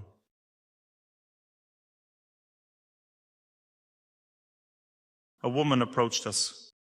There's a little shop nearby. There are many shops in the foyer. A woman approached us shaking and asked, "What are you doing here? How much longer are you going to stand here?" We replied, "Why are you asking?" She said, "You're drawing attention to yourselves. People should be making purchases in the stores." When people are happy, it's always unpleasant. If only they rejoice together with me. I want to mention one more very important point. This exhaustion accumulates over time and goes through 3 stages. The first stage is when I don't have enough strength. The second stage is when I develop a chronic illness. The third stage is cancer. These are sequential stages of development of one and the same event, which is called unwillingness to live. If you want to live, then live. Life always means a feat of courage. The feat for women and men manifests differently. A woman overcomes herself by harmonizing herself with society. She gains strength from society. For example, a woman decided to wake up earlier. What should she do? She should make an agreement with a friend to wake up earlier, and then they will both wake up earlier. A woman overcomes her fate with the help of collective strength. She needs to be very socially active. The energy of love must constantly circulate within her. She must be socially active, then there will be enough energy of love. Some women ask, "Dr. Torsunov, I can't leave the house." Let's take, for example, planted seeds. Once planted, one seed grows like this and the other one grows like that. Every seed grows differently. Why? Because of different attitudes. But when the seed grows, whether it is weak or strong, they all bloom afterwards. And when the plant blooms, there is no longer a question of whether it is beautiful or not. Right? It blooms. It is always beautiful. And everyone likes it. It suits everyone. It doesn't matter how it grew in the beginning. What matters is that it has blossomed. It is beautiful. A girl cannot get married if she hasn't blossomed. To blossom, you need to overcome your fate. Similarly, a man cannot establish himself in life or be happy until he has conquered himself. The strongest wins. What does victory mean for a woman? What does it mean to get married? This isn't a selfless thing, you see. For both men and women, this means knocking a man off his feet. Ladies, you see, some people think that knocking men off their feet means flashy makeup and that's it. It knocks them off their feet. No, the system doesn't work like this. The external emphasizes the internal. If there is only the external appearance but nothing internally, it's like putting makeup on a gas mask. It may look pretty, but you wouldn't want to marry it. Nobody wants to marry a gas mask. Why? Because there's nothing inside. Ladies, it's all very simple. If you become very socially active, if you love everyone and care for everyone, where does this power go? This desire of yours to care for everyone, where does it go? It goes right here, remember that. Right here. All of a woman's strength goes into her beauty. Remember this. When she becomes strong, her sense of self-worth becomes strong. She believes in her beauty and respects herself for her inner strength. When she becomes strong, she sees that she is striking and influential. Then she doesn't have the question of whether she will get married or not. She has the question, which one? Because there are many willing candidates. But if you have this question, if you look around and say, thus, there's no one around, no one is interested, this means that you are not becoming more beautiful. That means you're not living right. This means you're living a boring life and not bringing happiness to anyone. You just sit at home and daydream. Get filled by nature, by people, get filled from God, and then give back to everyone around. Make society happy, women. This happiness from society will in turn make you beautiful. There is a feedback loop. When you become strong, everyone will start looking at you. The strongest one wins in this world. From the perspective of personal relationships, remember this. Everything is very simple. Every woman, every girl has the right to be the strongest. Every girl is beautiful, she just doesn't know it yet. Beauty is simply the power of feminine energy. Every man is sturdy and strong. He just doesn't know it. He needs to become strong, and he himself wants to be strong. He becomes strong. A strong man wins. There is physical strength. Some girls like physically strong men. There is also mental strength, and there is the strength of intent. Any strength inspires admiration in women. Masculine beauty is about strength. Feminine beauty is about influence and the ability to love everyone. That's the whole difference. Everyone needs a beautiful person, and this is how a family is created.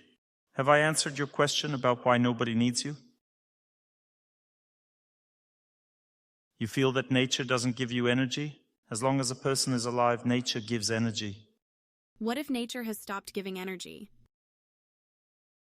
In recent years, for the last 6 years, I 100% haven't been receiving from nature the energy that I always used to receive before. I have my own tree. I do everything. This means that you're going through a bad period, and you need to have more contact with it to receive energy. You need more contact with nature. It's just that once every 6 months, I don't know why, maybe it sounds strange, but I have a dream that I'm drinking blood. Then for 6 months, I feel satiated. I don't know what this is.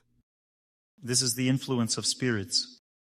Spirits begin to influence a person when he or she is going through a difficult period. Once every 6 months, exactly every 6 months, I'm afraid of these dreams.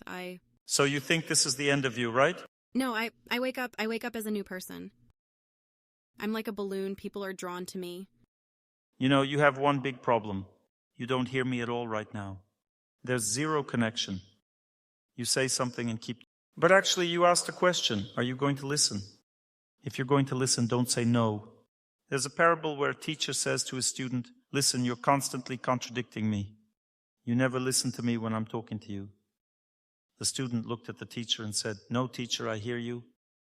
You're going through a bad period. This period drains you mentally. Spirits attack the depleted consciousness and they change one's philosophy of life. They shove their philosophy into your head. This is very dangerous. Nature takes away this power from them. That means you need more contact with nature through healing practices. It would be good for you not just to stand near a tree, but to run. When you run, you will gradually gain mental strength. This force will drive out all the spirits and your worldview will change. You won't need to drink anyone's blood. What if I wake up every night at 3 a.m. at the same time? This means you're simply overheating. You're overheating and you wake up from the heat. Now please allow me to continue with the lecture. So I started to tell you about chronic diseases. There is such a concept, subtle energy channels in the human body. These subtle energy channels become blocked in a person over time with age. There is mental aging and there is physical aging. Physical aging is not that fast. Physically, a person ages by the age of 100, but mostly everyone dies from mental aging. What are chronic diseases? What is cancer? This is all mental aging, not physical. Aging occurs because the subtle energy channels do not receive enough energy to regulate the body. This energy comes from nature, from people, and from God. If a person does not interact with these three types of environments correctly, then they gradually go through 3 stages of disease development. The first stage is fatigue. The second stage is pain. That means chronic illnesses and dysfunctions. And the third stage is a malignant tumor or complete exhaustion of some organ, for example, cirrhosis of the liver and so on.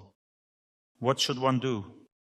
To cleanse the subtle energy channels, there are rejuvenation methods. I've already told you about them. In order to rejuvenate the nervous system, breath retention and breathing exercises in general are needed. Breathing exercises rejuvenate the nervous system. If you feel very tired from work and have no energy to live, you need breathing exercises in nature. When internal organs are suffering, fasting is needed. Internal organs are healed through fasting. If the muscles and musculoskeletal system are suffering, movement is needed, running is needed, for example, prolonged continuous movement or bending exercises or running. You can choose something that works for you. Being in the fresh air means contact with nature. If the skin is suffering, then the skin needs contact with oil. It heals and cleanses in this way. Subtle energy channels are also cleansed. All types of subtle energy channels are cleansed with the help of stationary positions of the body and static exercises. In fact, when a person doesn't move, they begin to notice certain things that are frightening. The first thing they notice is that the body seems to swell. This means that the subtle energy channels begin to cleanse energetic blockages, and swelling occurs in those places where there are diseases. You may start to feel that if you, for example, stand. The next stage is that heat appears in the body. This means that the subtle energy channels are already being cleansed. They begin to act, stimulating the environment. And the third stage is when the swelling subsides. That means that movement has started, but it acts very destructively. It acts with tension. And the fourth stage is lightness in the body. Usually for a person to cleanse their energy channels, they need to remain in one position for 20 to 40 minutes. Then all 4 of these stages occur. Most people cannot immediately go through all 4 stages because the body is not ready for such overloads. Therefore, even if a person reaches the first stage, the body becomes numb and they change their body position. This is already good.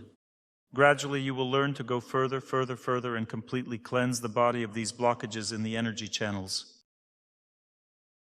You need to stand motionless, and it's best to pray during this time, because at this time a person must be nourished by some kind of force. Either they meditate, which means they set themselves up for nature and love nature, or they pray. Prayer and meditation are the only 2 options. Fasting has exactly the same cleansing effect. When a person simply drinks water and doesn't eat anything, they experience a feeling of hunger. This feeling of hunger means the energy channels have started to, then heat in the body, weakness and lightness arise sequentially. When a person reaches the lightness stage, it means they cleanse all their energy channels. It's best not to fast for more than 1 day and to gradually reach all these stages through prolonged repetition. If a person fasts for more than 1 day, they deplete their subtle energy body. They become less protected. Their protective energy layers become depleted. This is dangerous. So we've talked about the inner circle, right? Now, how does the next circle of life become depleted when living in the city? If you feel that you constantly lack communication and relationships, if you feel lonely, this means that the second circle of life has started to become depleted in you.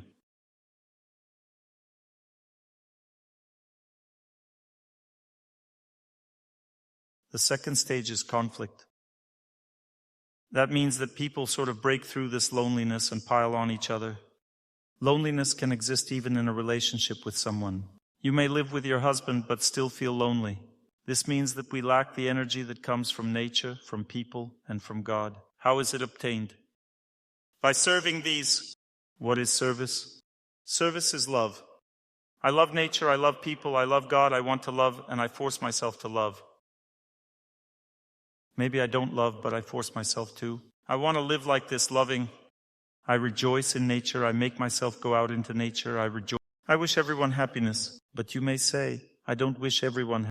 Force yourself to want to wish everyone happiness. I wish everyone happiness, I force myself. Next is prayer to God. But you may say, I don't feel God. Don't worry, keep going. You will start to feel God over time. In the second circle, people don't want to talk to each other. This is the first stage. The second stage is scandals. This means that they have already accumulated dirt there, and when they start talking, it comes out, so a scandal begins. The third stage is depression, which actually means disappointment. This girl was saying, yes, they are kind of apart. This is already the third stage. The relationship starts to stink. The relationship has accumulated a lot of dirt in the second circle.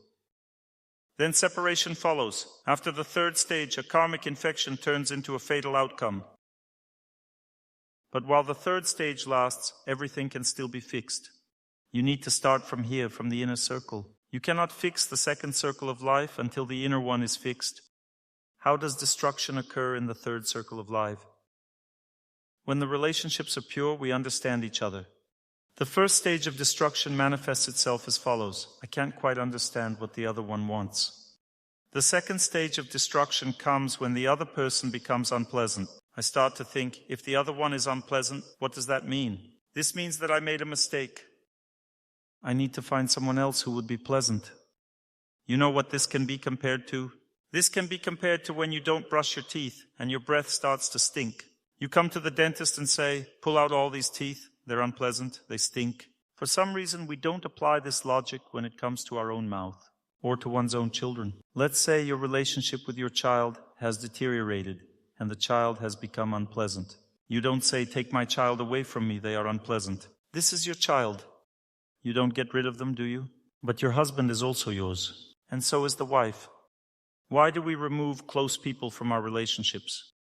Because we don't understand how things work. The teeth of your relationship stink, so clean them with the toothpaste of love. First, you need to cleanse the inner circle and become self-sufficient. Then put your relationships in order. And then the world, the inner world. At first we understand each other, then we don't understand each other, then the other becomes unpleasant. What happens next?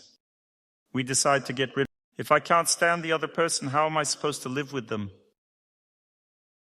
This means there's a mess there, that's all. Put things in order and continue living together. So I have a question for you.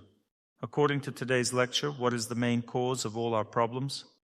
It is a lack of strength, that's correct. Where does strength come from? Strength comes not from nature itself, but from serving it, from being in harmony with nature.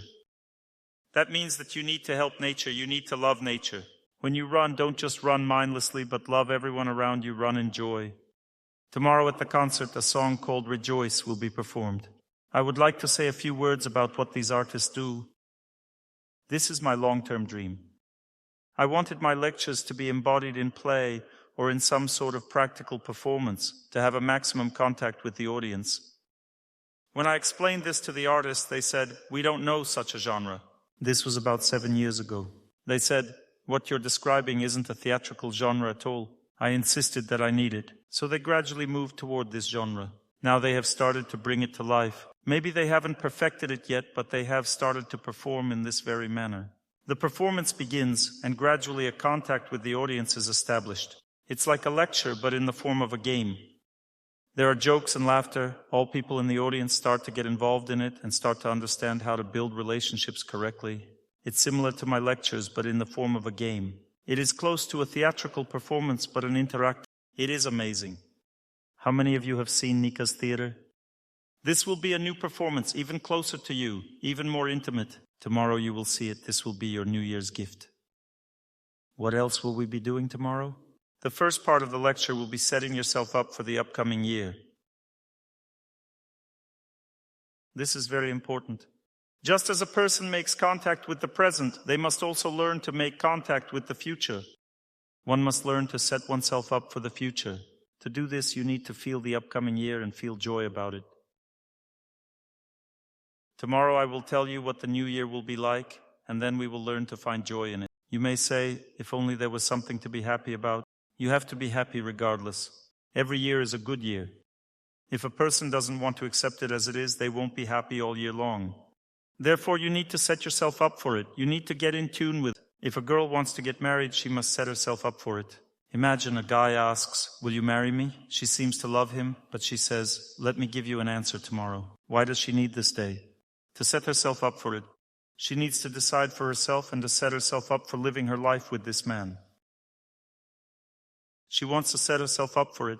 She wants to get married, but she can't just say yes like that. She needs to accept him, set herself up for it, you see? In the same way, you need to set yourself up for the new year. You just need to set yourself up for it, and then everything will be fine. So what happens to a person in the city? In the city, people experience stress, infertility, smoking, alcoholism, depression, and debauchery, amongst other things. If you have encountered any of the above in your life, don't be surprised. It's simply a lack of energy. Debauchery occurs because a person lacks the energy of love. Depression occurs because a person lacks the energy of nature, lacks a connection with this world. A person withdraws and withers like a plant. Alcoholism is also caused by a lack of energy of love. Smoking comes from fatigue. Infertility is a result of a low energy level. Women mainly lack feminine energy such as earth and water, and this leads to infertility. Stress arises because a person doesn't believe in what they should believe in. People strive to obtain happiness from sources that are not right, not from nature, people, and God, but from those they invented themselves. This is what causes stress. What should we do then? Besides what I've said, you also need to understand that there are tremendous advantages to living in a city. Right now you are taking advantage of this benefit. There are no seminars in villages. Sometimes people come up to me and ask, "Please come visit us in our tiny town, Dr. Torsunov." I reply, "Fine, if I come, how many will come to the lecture?" They reply, 25 people. "I'd rather go to St. Petersburg because 800 people will come to a lecture. There will be more benefit for everyone. And in a tiny town, people can listen to the recordings of my lectures." You need to take advantage of benefits that the city offers. The city is needed for development. A city, especially one like St. Petersburg, is necessary because there is culture here, there is history here. Have you seen all of this or not? Or have you only seen work? Go where there is culture, take a look. Culture is the energy of love. History is the energy of love. Paintings are the energy of love. All these Pushkins and so on, all of this is the energy of love. All these palaces are filled with the energy of love. A person must also understand that history and culture are the forces that revive life. If you love St. Petersburg, you will enjoy living here. If you see only dampness and darkness in it, then you will have a hard time living here. Find what gives you love in this city. You have the St. Isaac's Cathedral. Look for the light, holiness, and sacred places. There are many holy places right inside the city. This is the correct perception of life. If a person perceives life incorrectly, they are very closed off. They have no depth and feel unhappy. Residential avenues and ancient towers, that's Moscow. You simply need to sing about your love for the city you live in. You need to love your city, love your country, love your government. You need to learn to love everything that you should love.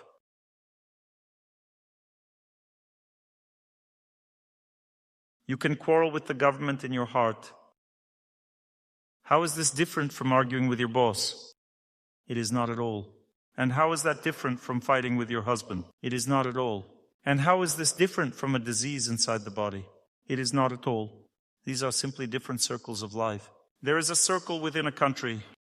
You can live in harmony, love your government, love your compatriots, and love your motherland, and believe in it.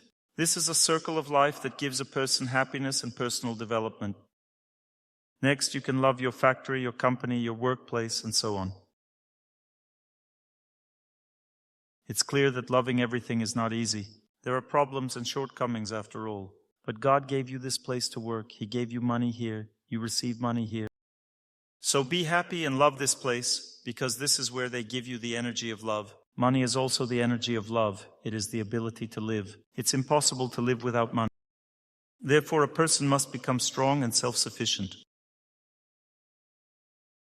But this is impossible if you don't draw your strength from certain sources. Also your strength. You need to love everything around you, everything that you have. This is your life, after all. This is your life, so love it. Love your life in all its manifestations. But to love, you need strength. If a person doesn't know where to get strength from, they won't have it. We talked with you about the power from nature. There is also strength from people, and you need to know how to draw it. There are many songs about always give happiness to others. Forgive and ask for forgiveness. To give happiness to others, you need to go through all the stages. The first stage is to force yourself. It's not hard. Make yourself smile. If you don't force yourself, nothing will happen. You and your loved one may quarrel. It often happens that those who love each other quarrel for no reason. Make yourself do it. Look into each other's eyes. Sometimes looks speak better than any words. Make yourself do it. Go and look into the other person's eyes. It's understandable that at first the other one will look like a wolf cub that lacks love. It's hard for them. It hurts your close person. Smile at them, say, forgive me. Learn to say, forgive me, even if you are not guilty of anything. Simply saying, I'm sorry means let's be friends again. Let's be friends. Relationships with God are the most difficult. How to build proper relationships with people. You need to take care of them. Find yourself some way. You must do something for the society, for your community. You must contribute to your community. You can start by feeding dogs. You may need to force yourself first to go and find a dog and feed it. The first time is the hardest. Or find some hungry old lady. At first she will be suspicious, thinking it might be poison. Once we baked a whole lot of pies for the road. We had to travel several days by train, so we baked a lot of pies. When we traveled the first day, we realized that we had baked way too many extra pies, and we needed to somehow give these pies to people so that everyone would benefit. An orphanage was traveling with us. We approached the teacher and said, we want to feed the children with the pies. She got so scared, she started asking where we were from.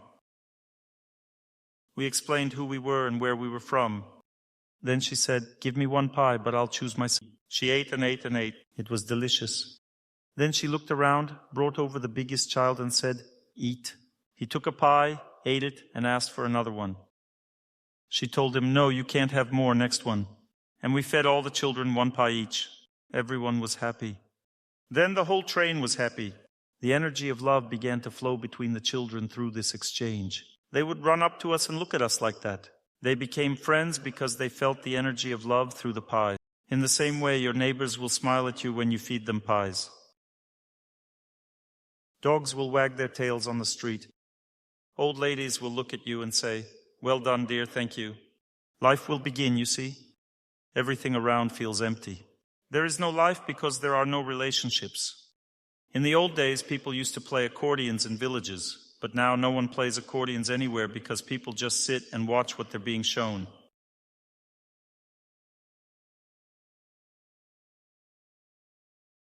This is not life. There is no exchange. You don't do anything. You are only being shown things over and over. A person cannot only consume. You have to do something. Life doesn't consist of this. Of course, this is not obvious, but this is how one must live. Once we put out a box of chocolate candies in the entrance hall. My wife and I don't eat chocolate sweets, so please don't give them to us. Once we placed a box of chocolates in the building's entrance hall. We got the box as a gift after a lecture. I placed it and opened it. Nobody took any. It stayed there open like that. Then some child passed by the next day and took one candy when parents weren't watching. He ate it, and so one candy was gone. Then boom, 3 more are gone. Then an hour later, the whole box was gone. Then we put out the next box. 2 hours pass, it's gone. And so it went with several boxes. Then we put a flower there and a glass of water. We put a carafe and a flower next to each other. I left a note saying, water me, I'm thirsty. Everyone in the building started smiling. We put a flower on one floor, then we put another flower on the... Then we put some unnecessary picture there. And that's it. Life began. Thieves won't enter because everything is kept clean and tidy there. They enter an empty entrance hole where there is no life. If there is life in the entrance hole, it is protected. Bad mood won't enter there. A thief won't enter there. Dirt won't... Because if the entrance hole is protected, it's already my entrance hole, you see? Not just I have an apartment, but anything outside of it isn't mine. Everyone starts cleaning there because they see it as their own entrance hall. It becomes clean. Women start cleaning there. Why? Because this is our entrance hole. This is our love. This is our life. We chat there. We love each other. I'm telling you about the stages of thawing out frozen city life. We need to thaw all of this out. We need to learn to communicate. For example, now I've settled in a village. Every child, whether they know me or not, as I walk through the village, says, hello. I may be seeing that child for the first time, and they say, hello?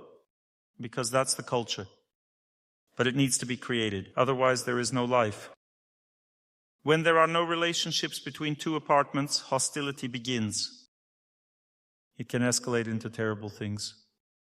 Relationships are needed so that there is no hostility.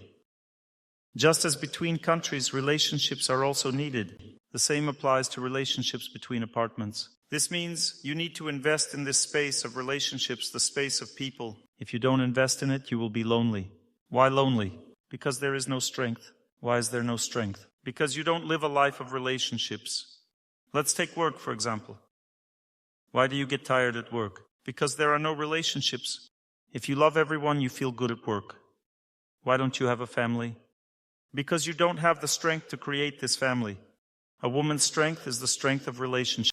Male strength comes from the power of victory. Once we were running at the stadium in Irkutsk.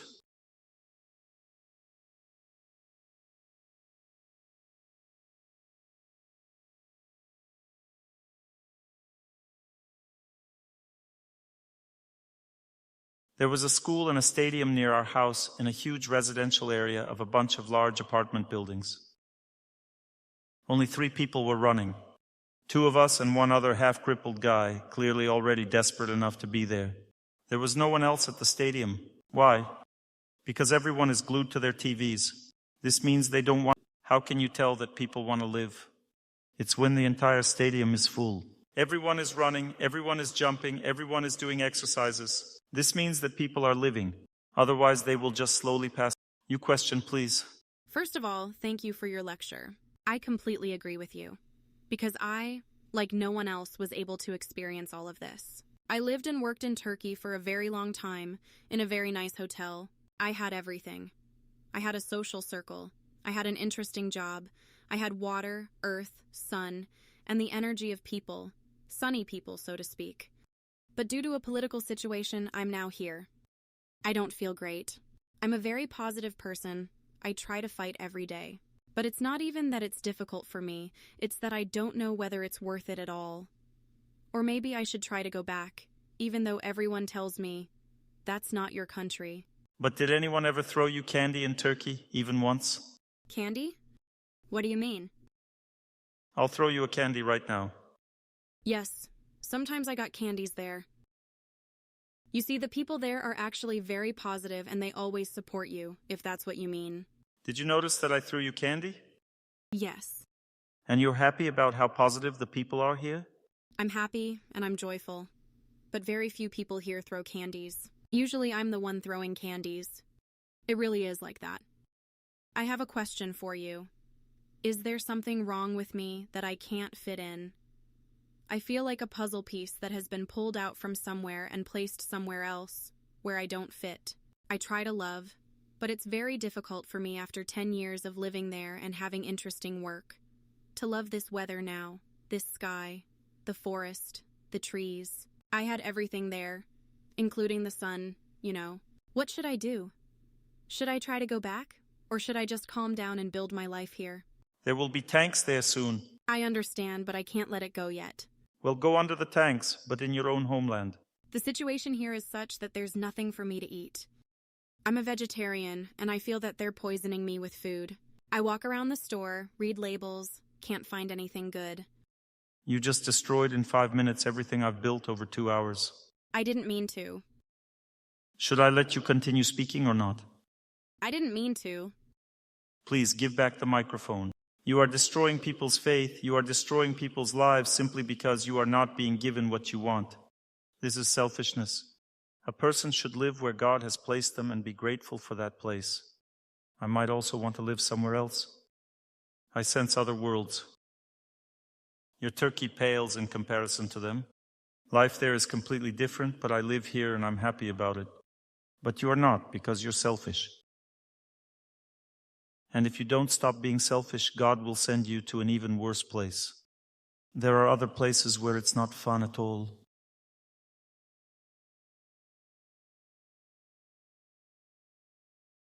Did you hear me or not? Did you hear me just now or not? Don't insult the country, don't insult the people, don't insult the climate with your behavior.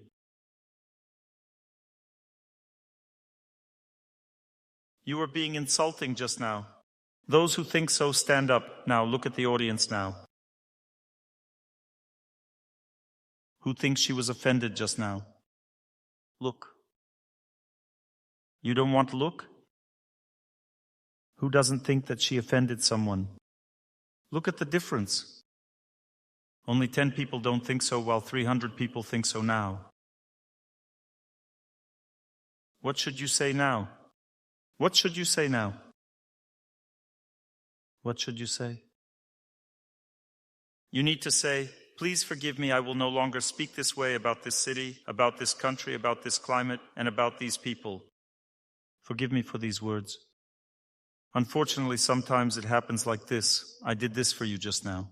This is to help you. This will hurt you now, but you'll feel better afterwards. I don't feel any dislike toward you. I simply had to apply the force that I needed to apply in relation to you right now. Because you don't choose your fate. God has given you to live here, so you must live here. This is how God decides. Somewhere. He places us in a certain family. He places us in a certain country. Everything that God gives is good.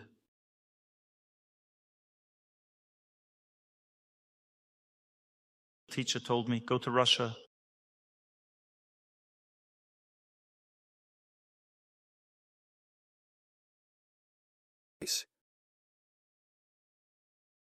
Please, no, don't.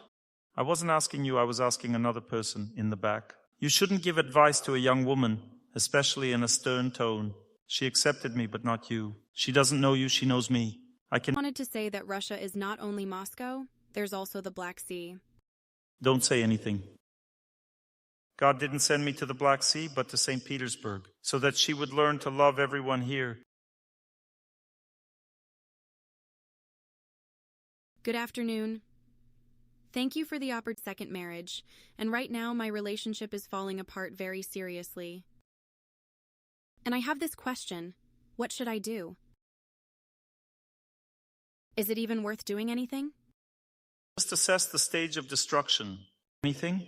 You then thought about it and realized that the fourth stage is already beginning. That means it's not just chaos, but poison has already set in. It means that poison has entered the relationship. But relationships are a manifestation of our life. They are the result of what is happening inside.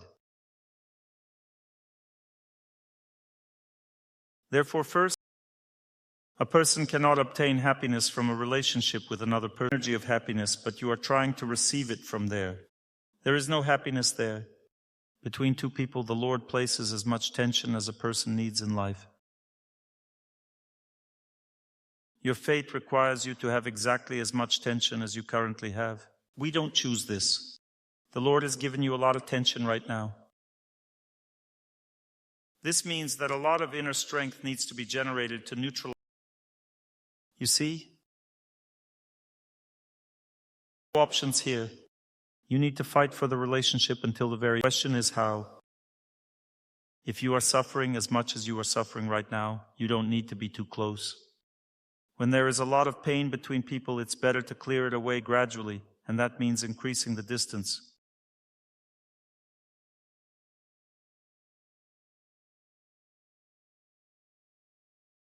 In the same way, you should now remember Turkey with joy and love, and gradually accept St. Petersburg. There's no need to go there now, because it's worse there than here right now. You remember Turkey in a certain way. It's different now, not the same as it was back then. We have the festival Good People Club. It lasts 2 weeks. People create a very happy atmosphere there. So much so that some people don't want to leave from there. But when they find themselves in that resort the next day after the festival, they leave from there in horror. They think it will always be like that there. But the atmosphere becomes different there afterwards. The next day the atmosphere is completely different because there are different times. Sometimes time gives a person happiness in a certain place, but Turkey now is already a different place. Tomorrow I will be talking specifically about Turkey because this region is becoming the center of time's influence. If time comes to a place to destroy something, all people must flee from there as quickly as possible. Just like birds fly away from a place where an earthquake is about to happen. And tomorrow I will tell you that the epicenter of this destructive time's influence will be Turkey. The exams will not be taken by Syria next year, but by Turkey. It's shifting towards Turkey, she reminded me. There's no longer that sunny atmosphere there that you remember. It's all different now, you see. There is a pre-war atmosphere there now. Please live where God has placed you, because He has given you the opportunity to live. Living in a place where time has its destructive influence is very dangerous.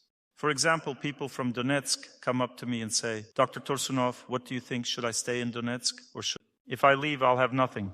At least I have an apartment there. I'm saying, please leave Donetsk. You will save your life. Because when a person lives in a place where time has a very strong destructive influence, it's impossible to live there. If you have a house, a job, or an apartment there, drop everything and leave. Only those who want to fight can stay there. Only those who defend their homeland or have some interest may stay there. It is their duty to stay there. Everyone else should leave. If there is no impact of time in that place, then of course you should live there. But if time's influence is there, you need to leave that place and move away. I didn't insult Donbass. I love Donbass, and I gave lectures in Donetsk there at one time. I am now telling you about a general rule that must be followed.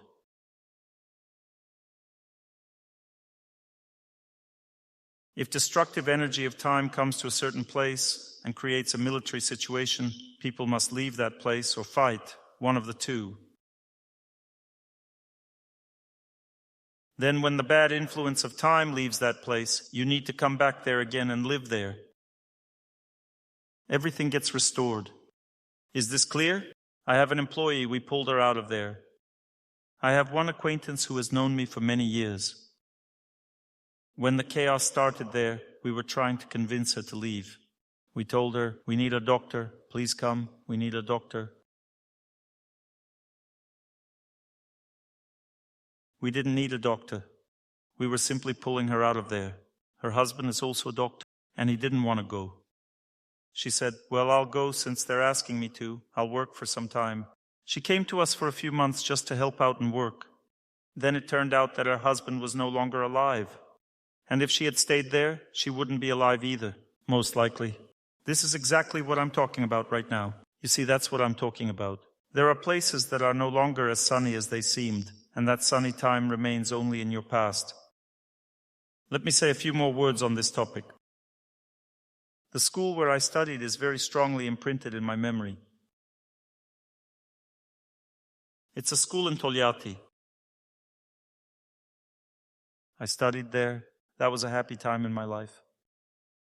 When I recently came there, I started walking around that school looking everywhere.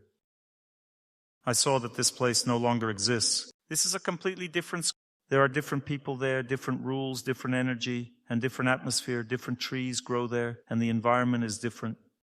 Everything is completely different, you see? After 40 years, everything is different. This is no longer the same place. The place where I studied remains only in my memory. And it is only there that I can connect with it. That place exists only in my memory. It no longer exists in the place where I came to.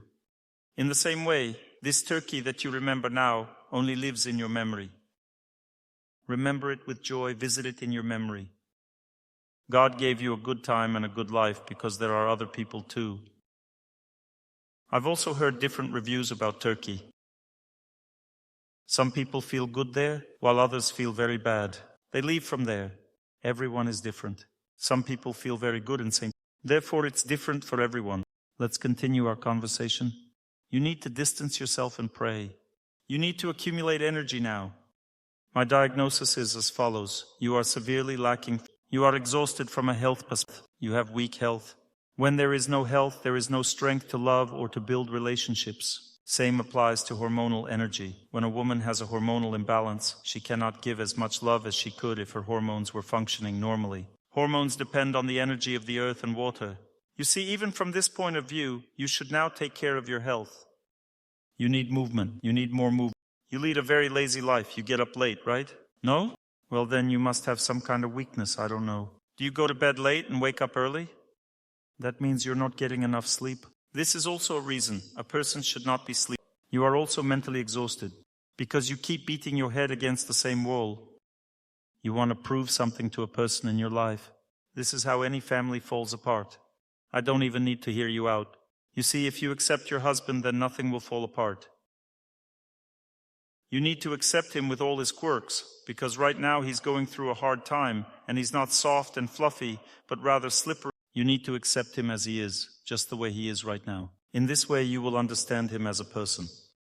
You will understand that he is like this. It's just that when fate weighs us down heavily, people become difficult, hard to communicate with, and hard to live with.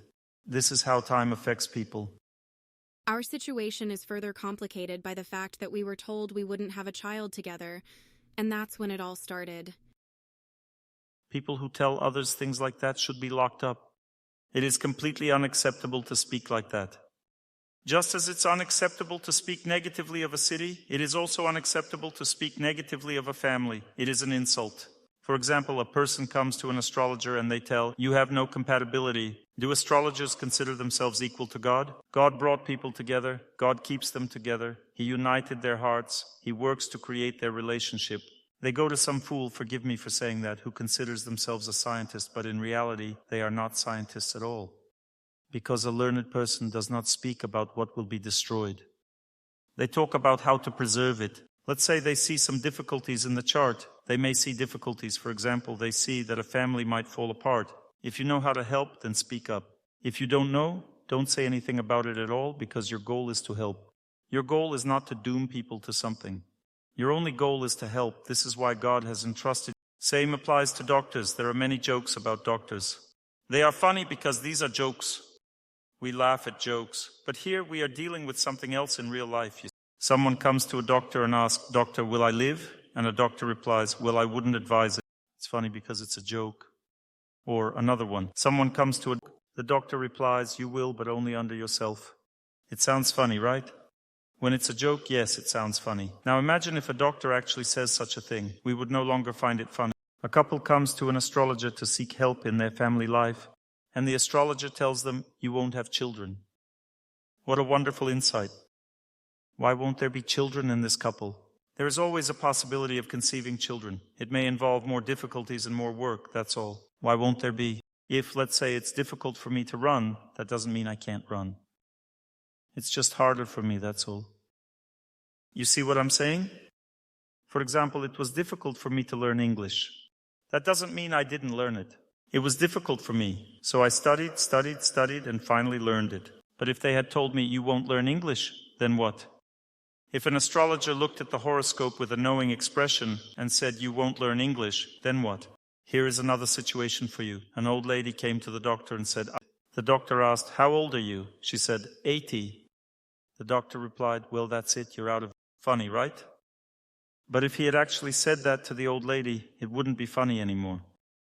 Do you understand what kind of person you ended up going to? I just explained to you how this works through jokes. Don't go to such people. They're not jokesters. They simply lack something in their brains, that's all. If your astrologer wanted to help you have a child, he should have given you a list of recommendations that would help you have a child.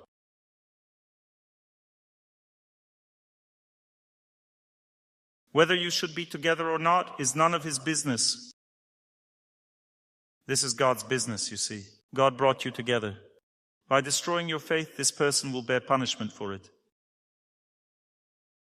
I know such operators who even give lectures and receive punishment because they say the wrong things. Before giving lectures, one must first learn the knowledge. What he told you is not knowledge. There is no knowledge in such advice. Tell him that I disagree with this information. Next question. Yes, you please. For example, what are polyps? This is already the third stage.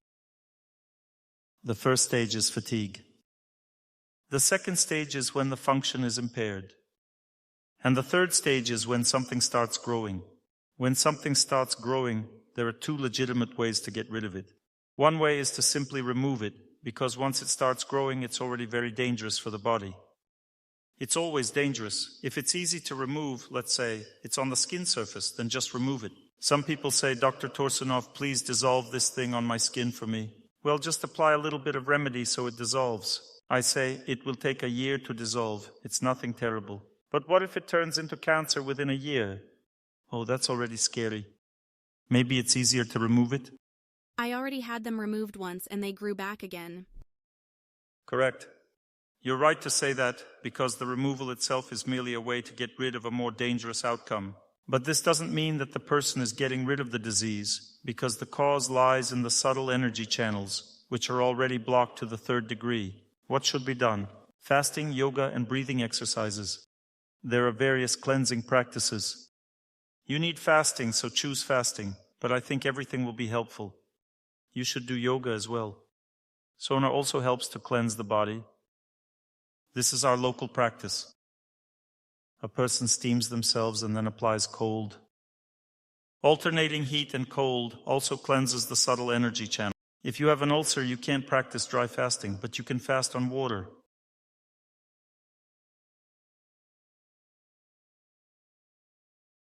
Drinking water during fasting would work fine in your case. The third stages of illnesses are called hard-to-cure diseases.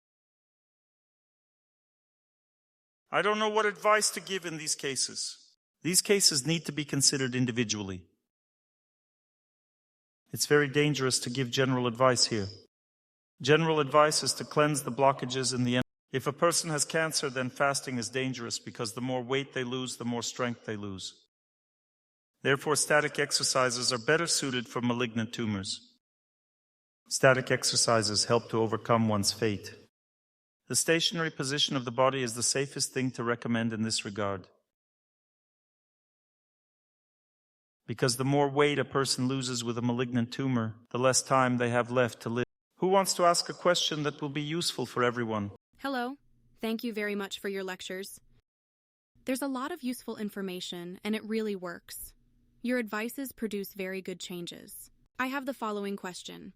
There are different stages for women, and at a certain stage, some women have to work with computers a lot. So the question is, how does this affect the hormonal system?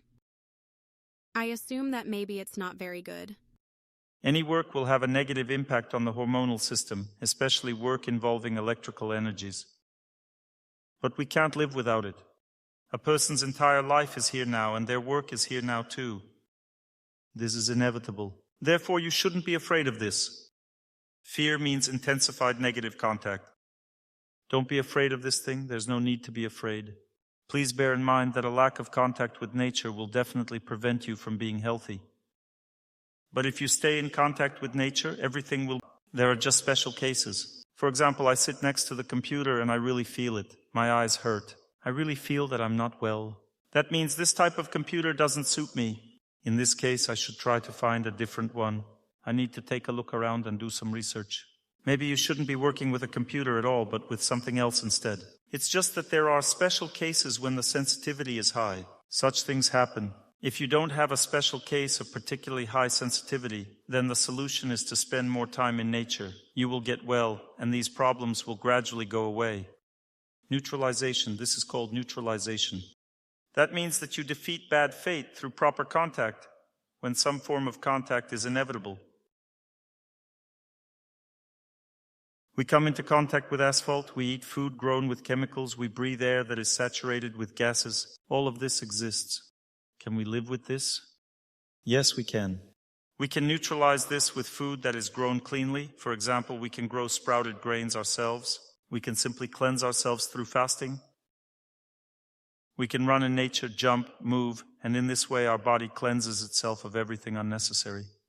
Even if a person runs in a polluted city, the gases will still affect them less because they activate the body's cleansing process. When there is movement, the body cleanses itself of everything unnecessary. Of course, there are different degrees. When I went to China this year to give lectures, that was something. I lived in Beijing for 3 days. There's simply no air to breathe there. It really smelled so strongly of chemicals there that I was afraid to do yoga and run there. I simply decided to live there for 3 days very carefully without moving around too much. But this is a special case. Here it feels like paradise compared to what I saw there. There's literally no air to breathe. Well, people even live in that environment. And yet, they somehow adapted and are able to live there somehow. Thank you very much. I have one more follow-up question. There is a prejudice among doctors regarding hormonal health. There is a misconception among gynecologists that a woman's hormonal health can only be maintained if she has intimate relations. On the other hand, you say that it's desirable for a woman to accumulate energy before marriage. Could you please comment on this? Great question. Thank you. This is generally the opinion of doctors. There's a reason for it. Let me explain. This applies to both men and women. Look, if a person constantly thinks about sex but doesn't practice sex, then negative energy accumulates in these organs. As a result, inflammations begin, such as urethritis in men or vaginitis in women, and so on. This can end badly. Therefore, the main problem is not the absence of sex, but that the person constantly thinks about it. That's the problem. If a man doesn't think about sex, nothing bad accumulates there. The question is, why does a person constantly think about sex? Because there is an active, positive way to be happy. And there is a passive way to be happy. If a person doesn't take active steps to be happy, all their energy will go into passive happiness.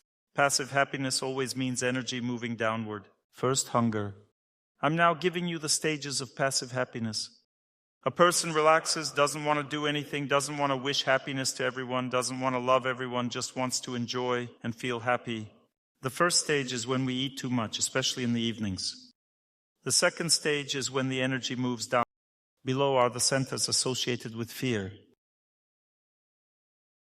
A person starts seeking thrills, meaning they start going to various amusement parks and ride all sorts of roller coasters. They need this in order to enjoy through the energy of fear. The third stage is even lower. The energy descends lower, and a person only needs sex. They think constantly about sex. Health issues come from that kind of thinking, you see. But since the doctors are not aware of the subtleties, they only see a result. But I have a different experience. I know many people who work on themselves. They don't get bored. They don't live in passive happiness. They have normal hormonal functions. They don't accumulate energy. They conceive on the first try and bear healthy children and so on. There are other options, you see. This same energy can be accumulated and made strong. When a woman has strong energy, she conceives from the first time. She carries a baby well, and a baby is born easily. A woman feels wonderful. Why? And having a lot of feminine energy means to love, to be liked, to give birth, to carry a child. All these are the manifestations of a correctly functioning.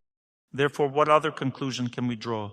If you live in a family and you have a close person who thinks about sex very much and demands it, then compromises are definitely needed here. Otherwise, the other person may get sick. In the same way, a person who quit smoking but didn't find an alternative source of energy to draw relaxation from can get sick. I know such cases. Sometimes a person forcibly through willpower quits smoking but doesn't start living a healthy life and gets no energy from nature.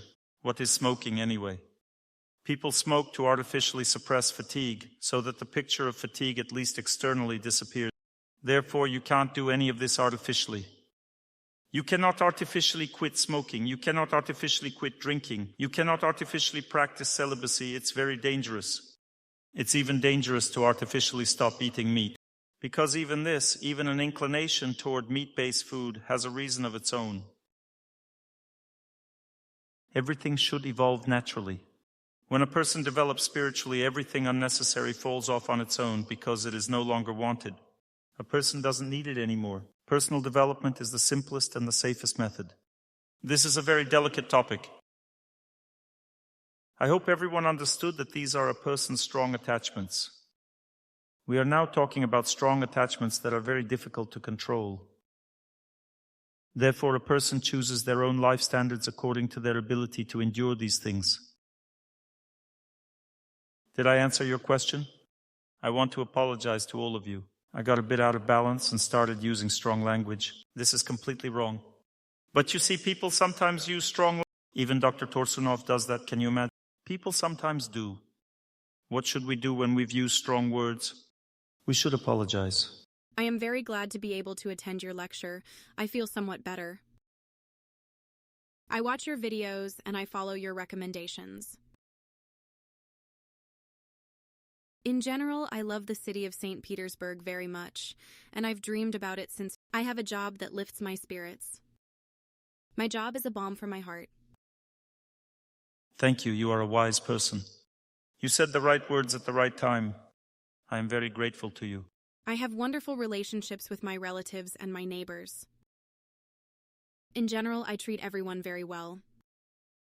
I've been experiencing depression for the third winter now. I endured it for 2 winters, and now I can't anymore. Please understand one thing. With age, life's periods weigh us down more. Right now, I'm going through a period until March in which I don't have enough strength, including mental strength. That's why I'm like, This simply means weakness, and that's all. There's not enough strength. In your case, this manifests as time weighing you down and wearing down on your nervous system. This is not because you're doing something wrong, but because that's how time works.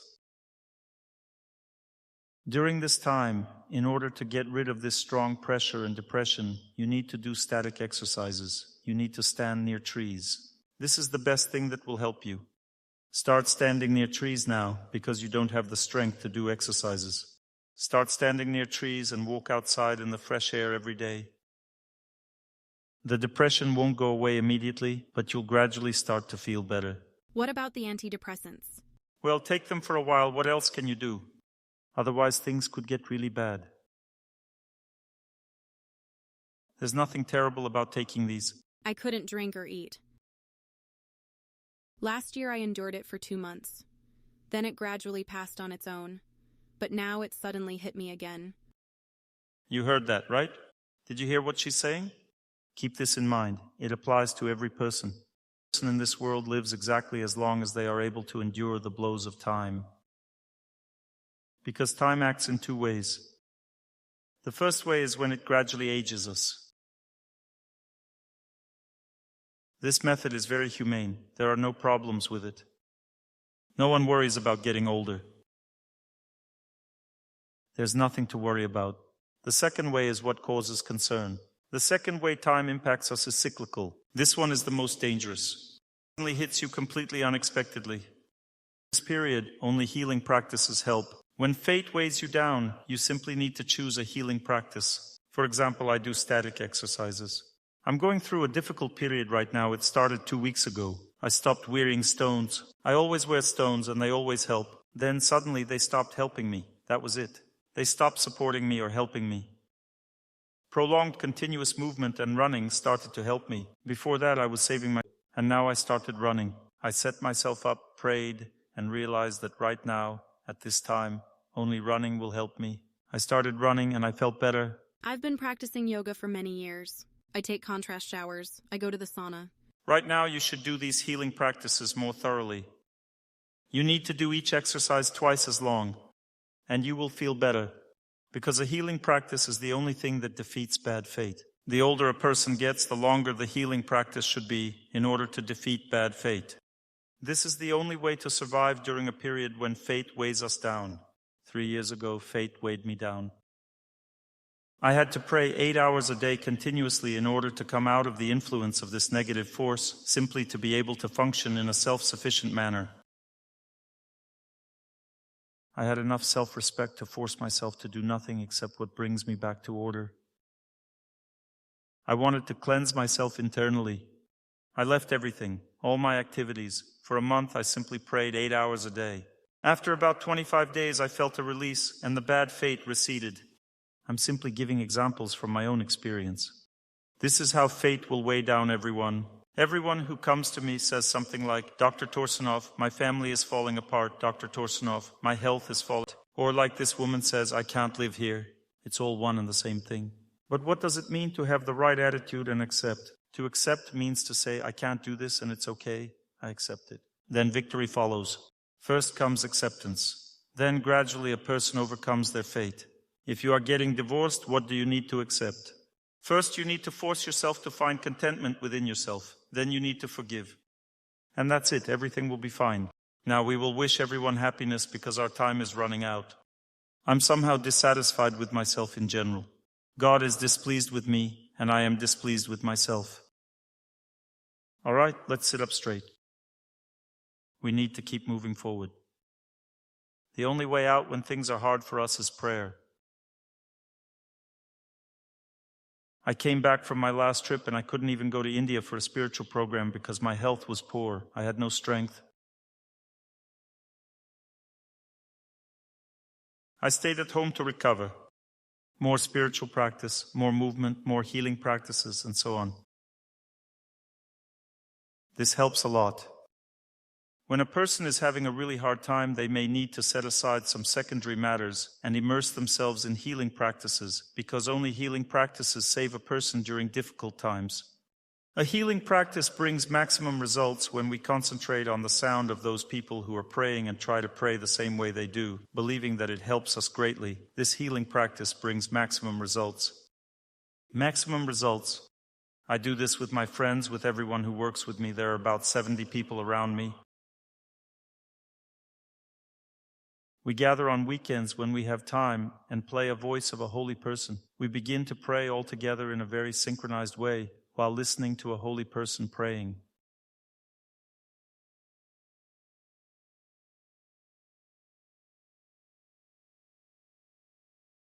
Tremendous power is there. Tremendous power arises. All obstacles in life get destroyed. I recommend that you do this at least by yourself, but it works better when you do it together with others. We have the Good People Club here. This is for those who have no one to communicate with. If you received candies today, they're from there. So where do these candies come from? They don't come from the money you pay for the lectures. These candies come from the hearts of those who attend the Good People Club. Who among you is from the Good People Club? Raise your hand. These candies come from the hearts of these people, from their own funds. They collect the money. Then they put all these together, tie them up in little bags, and distribute these to you. Let's thank them for this effort. We are very grateful to them.